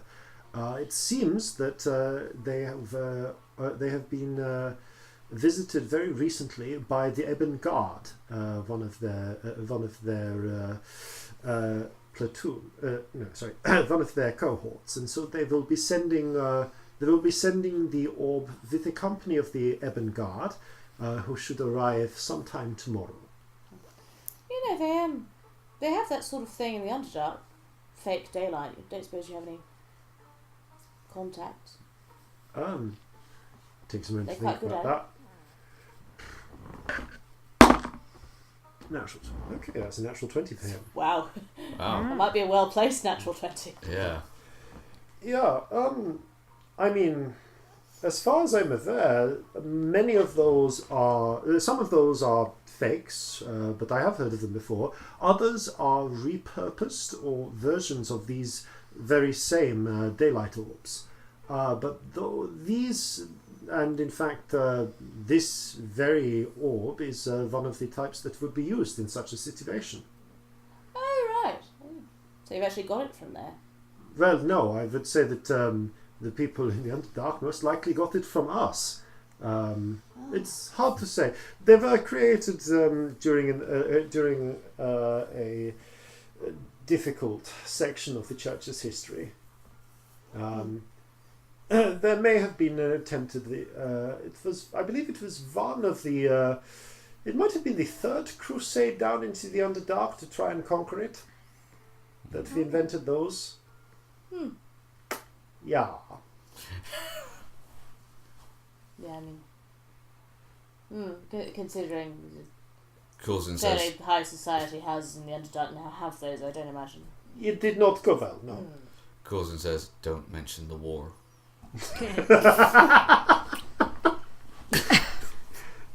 But yes, you got to. It does seem that you finally know where those things come from. I don't imagine it's something Celestia ever questioned. No. Right. Well, you learn something every day. But yes, one of the surviving ones of those will be being brought in. We have that on a very strict loan, but as I understand it, the Ebon Guard will be used to police and defend the streets of the town. So you'll need to, if you are able to find the location of such a thing, another nest, you may need to bring the orb in yourself. Okay, good. But it will cast daylight strongly within its radius. Fair enough. So it will be the same as if you're fighting them in the sun. Very helpful to know. Thank you. You've been a great help. Gives you a nod. Right. See you at a stupid hour of the morning. Yeah, see you before dawn. Right. Right. So let's head over to Victor's canal. Okay, yeah. You you head to... That'd be a really bad idea. You head up the Victor's Canal towards the edge of sort of Duke's Ward, and you see there are a number of quite nice offices, and you can see that there is in one small office, it's a second-story one. You can hear the of a printing press being operated up above, and the sounds of someone's. You can hear someone grousing from a distance. Look, it's this sort of story that sells. Now, this sort of information about a new mayor in Painter's March. Now, that's going to sell. Not all this nonsense about people saying that there's not a serial killer. Ha! All I can think is that he's definitely going to start demanding pictures of Spider-Man. So, bring me pictures of Spider-Man. that's literally what is happening. Shit, So I'm going to turn to the other two. So the way I see this, there are two things we can do. Either we can go in and scare him enough that he'll print the story, or we can do some illusions through the window and hope he believes them. I think that's probably the best one to start with. How badly do we want him to believe them? Quite a lot. I've still got one of them spells left. Yeah, I've got illusion, but I can't do anything really good. If it's the same I can spell do the that... one that hurts his brain. Not to put too fine a point on that, but... And he sort of flusters for a moment. He goes, "You exploded a horse!" That wasn't me! That was me. Was her! I know, but... You've got to at least bear in mind that we are not actually trying to commit any murders here. I think I can make it not hurt him. It is If actually... you're You sure. are, yeah, you feel confident that you can just make him, pass out from an aneurysm rather than dying from an aneurysm. I mean, it's also OC for a second. It's also a slightly different spell, isn't it? Because you can actually choose for it not to do damage, can't you? Well, it says they can take damage from the illusion if it's something that can logically do damage. So I could just make it stand there rather than be an attack. Right, okay. More importantly, however, I'm reasonably certain. I mean, is this concentration is the question, because you can always drop the concentration if it. Yeah, it is concentration. I can end the spell. Okay, yeah. So it is. If he passes out from psychic attack, it's up to you whether to stop the spell or continue on and cold-bloodedly murder him with his own fears. I mean, Well, I'm the one who exploded a horse, so maybe I don't we're want not to kill him. going to do that. Exploding a horse, of course. We just need to scare him. If he gets dead, then that's no good because he won't. He'll just be a dead person. It won't be spreading the right stories. You make Plus, a very fine you point shouldn't there, kill Scamp. people just because they're mean. No. Also a very fine point. Also, I don't have any fucking spells left anyway, so even if we could use mine, we can't. So you better do it, really. But if you want me to help out with an illusion, I can do that. Alright. I think that's probably a good thing. And if that fails, or even if it succeeds, then possibly that can lay the groundwork for, going in there and scaring him. Okay. Is he on his own, or is the people in there? It's a second story. He's up on the second story. You'd have to go into the office or climb up and peer through the window, but unless he likes to shout to himself while printing. Well, we don't know. We shouldn't make judgments. Well, Scamp, you could... I've still got climber's stuff. You could get on my shoulders. I could take you up there, because good at climbing. You could throw the thing in through the window, and then we could come back down again. I should stay and watch it happen just in case. Yeah, true, but maybe if I go a little below so that you can only just see in through the window, hopefully they won't be able to see us too much. Let's try it. Yeah, let's give it a go. Okay, Also, it's going to look really cute. So you're going to try and... Sorry, clarify for this. So you're not using this... Are you using the climber's kit, or are you getting Scamp? Climber's kit, and I'm putting them on my back. Okay, this is a fairly public street. Oh, right. Right. So you can do this, but... Maybe not. Right. I forgot to check. We were about to start climbers, doing it, and then we watched them walk past one, and go, yeah, "Ah." it's one thing to try and quickly scale the wall, but a climber's kit takes some time to set up. That's the point. All right. Right. Different idea then. Yeah. We know that's his office up there. Yes. If you can create the illusion of the shadow outside, we can just chuck a pebble up there against the window so he's looking in the right direction. Then have it vanish, move to another window, tap tap, next. That's actually What's quite this- creepy. Actually, are there any buildings opposite it? No, there's actually... I mean, directly opposite, there's the canal. So quite a stretch before there's more buildings opposite. And we can't see him through the window at all from this angle. He seems to be deeper into the room. Maybe if he came to the window, you'd be able to see him. He seems to be... he continues haranguing someone. Someone inside. Is the window locked? It's hard to tell. It looks like it is an opening type window. How far away is the window? It's about 15 feet up. You know, it's a second story window. I can open that window if that helps. That might get him over by it. Because I just have to see him to make it work. Alright. That's... What if we did... I do a little illusion of a shadow floating outside the window. Corzin throws a stone. So Well, I he can goes, just "Oh, fuck, open the it's a window." shadow." Oh, yeah, you could just open it, couldn't you? How do you open it out of character? What are you doing? Thaumaturgy. Okay, Yeah. cool, yeah. Yep, Thor says you can just I open was windows. like, do you mean you're climbing up, or is there a spell? I forget that you're a tiefling and have thaumaturgy. Yeah. Cool. Let's do that. That sounds good. Yeah. Okay, you focus drawing on... It's hard to tell whether it's the strange power that gives you your spells or your own infernal bloodline, but you've always been able to make small portals open at your will. And there is a sort of rattling and then a clang, clack, as the window latch springs open and the window flies open. And you can now hear more clearly. Now, you get back out there, and I don't want to see you again unless you can get me a sketch of these shadows. Wait, what is that? Bring me back, I'm Spider-Man. By the region, that window's always flying open.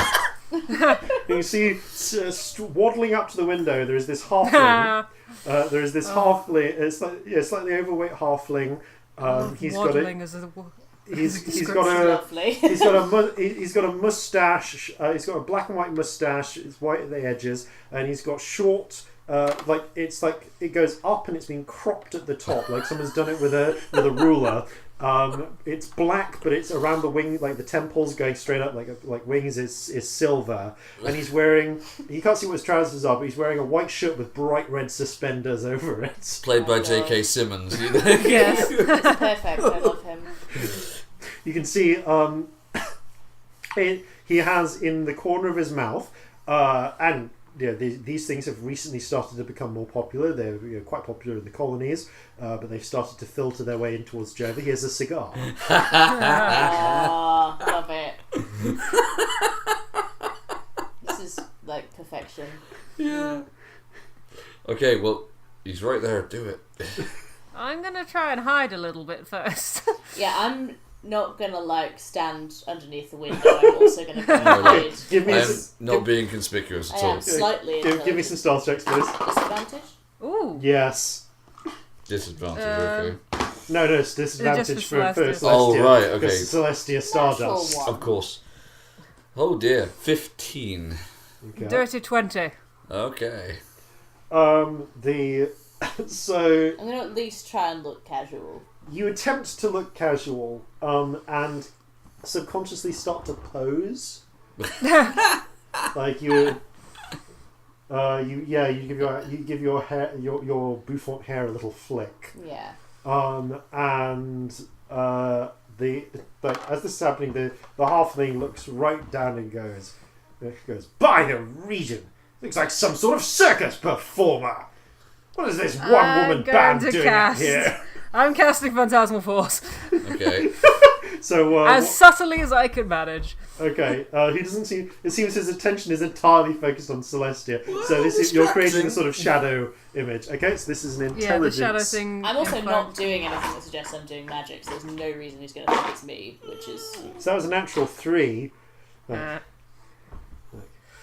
Listen, we should listen. All this business about shadows when we've got filth like that.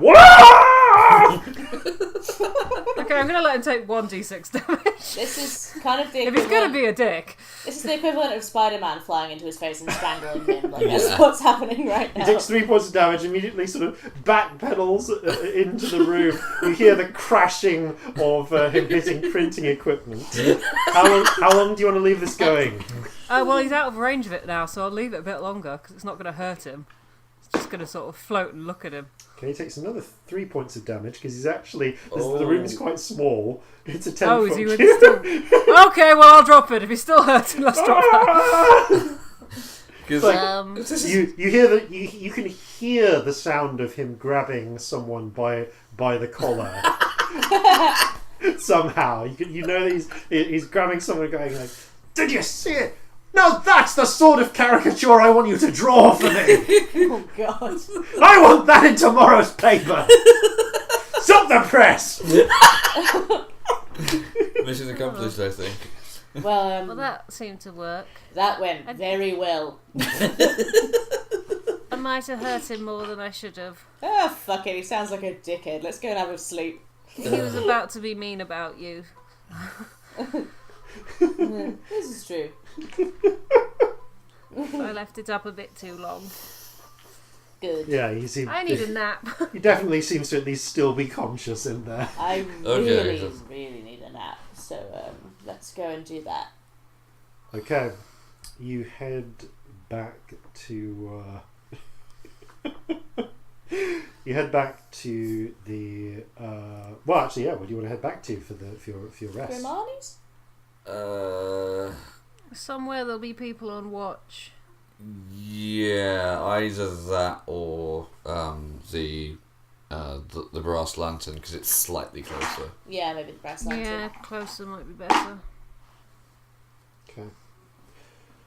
By this time, the sun has already set. All right. Okay. As you make your way back, I need you all to give me a perception check.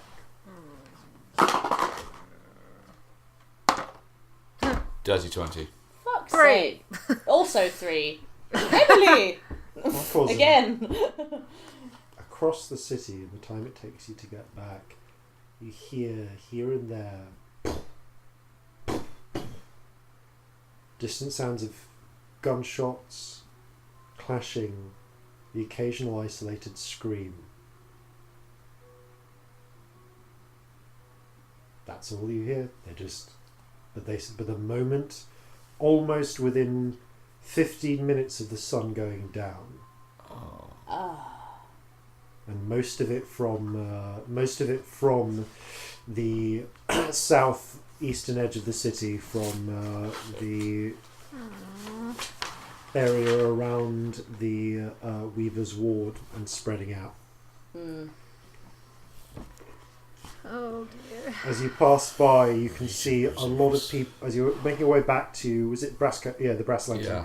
You're heading through the Glazers Quarter, and you can see a lot of people are now huddling together, looking scared, and actually in slightly better clothing for once. You can see the sort of ferret-faced, weasel-moustached fella going like, "It is all right, my friends. You do not need to worry. You come to the Silken Sail. We keep you safe." Fucking hell.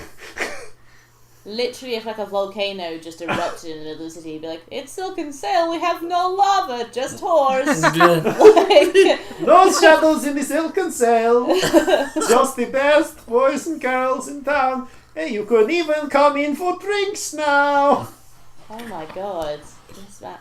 He does genuinely seem to be drumming up quite a lot of business. You can see several groups are like, "Yeah, fuck it, I don't want to be out on the streets tonight." I turn to the other two and go, I mean, that might be the best businessman I've ever seen. There's plenty of I people who don't don't want to die a understand. virgin. What's so good about his pub? It's got loads of really excitingly dressed people. It's like a giant fancy dress party I know what it is. for adults. Anyway. Corzin just looking between the two of you like, who's bullshitting who here? I don't think either of us even know at this point. Scamp lived in a port town their whole life. Yeah. They know what a brothel is. Yeah. Like, they've probably run errands for brothels before. Yeah. Oh, you might not have to give them the talk. Good. Right. So, you head back to the brass lantern. You you take the time to rest, to recover, sleeping as well as you can. You can see that four figures are down in the lower bar. They give a nod to you as you enter.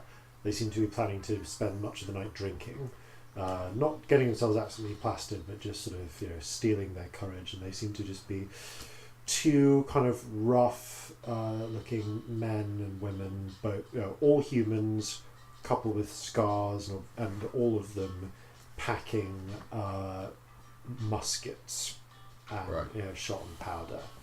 These seem to be your four, the four thugs who are here to provide aid. Mm-hmm. So when you go in the morning, they confirm when you'll be heading off in the morning with you. Mm-hmm.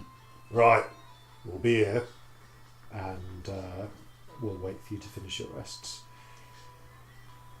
During the night, knowing that there are people keeping watch, you are able to get a measure of rest and sleep. I'm going to ask each of you. Oh, Celestia, by the way, roll me an addiction check. Didn't I already do it for the one that I had? No, this is for shaking off your addiction. Okay, cool. 15? Okay, your addiction counter goes down to 0, but you are currently you only get half your hit dice back on this rest. Cool. So, can I have each? Well, I know Celestia, you have terrible sleep. Can I have it's Corzin and Scamp roll me a d20 each, please? 8. 7.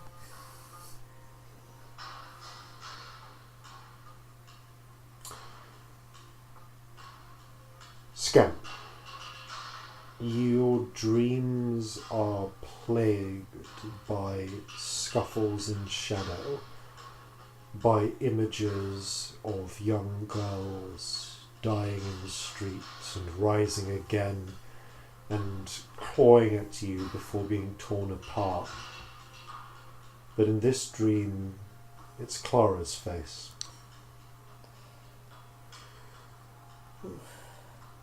Corzin. Actually, I'll get to you in a moment. Celestia. You dream... in your dream, it's like you're back in the... in the place you saw when you were in the corridor with the insanity room. And there's a sense of being hunted and being chased. You see once again, strangely, at one point, this this equine form race by with hooves of lightning and fire, and something seems to be it's as if it's being ridden by a tall drow staring haughtily down at you before it passes by. Do I see what they look like? You know what they look like. Your dreams are troubled. Corzin. Mm-hmm. You find yourself dreaming about being in the flooded remnants of a town, shadows peel from the edges of ruined buildings and flooded water, and they stand and they watch, and you see many of them are the shadows of different halflings. Some are human, but most are halflings. But they all keep away from you because something is by you holding a light. And you look up and you can see holding a torch is the lanky, pale form of Stringer Smith. For some reason, just walking with you, doesn't comment, doesn't speak, but seems to be walking by your side, keeping these figures at bay. What the? By the time you wake, you feel troubled and uneasy and more than a little confused by your dream. But in that hour, some would say the darkest, immediately before dawn, you rise, prepared to fight off the shadows as they return from a night of furious hunting to their nest. And that is where we will pick up next time. Thank you all very much for playing. Thank you all very much for listening. And farewell from all of us here at Flintlocks and Fireballs. Fair seas and natural 20s. The virus spreads, it's time to dread. We crush it where it rears its head. Amoral figures give their aid. We've almost scoured all the shade. So gather your muskets, gather your spears, we'll plunder the shores of Calcinea. No kraken, storm or spell we fear, so come and sail with us, my dear.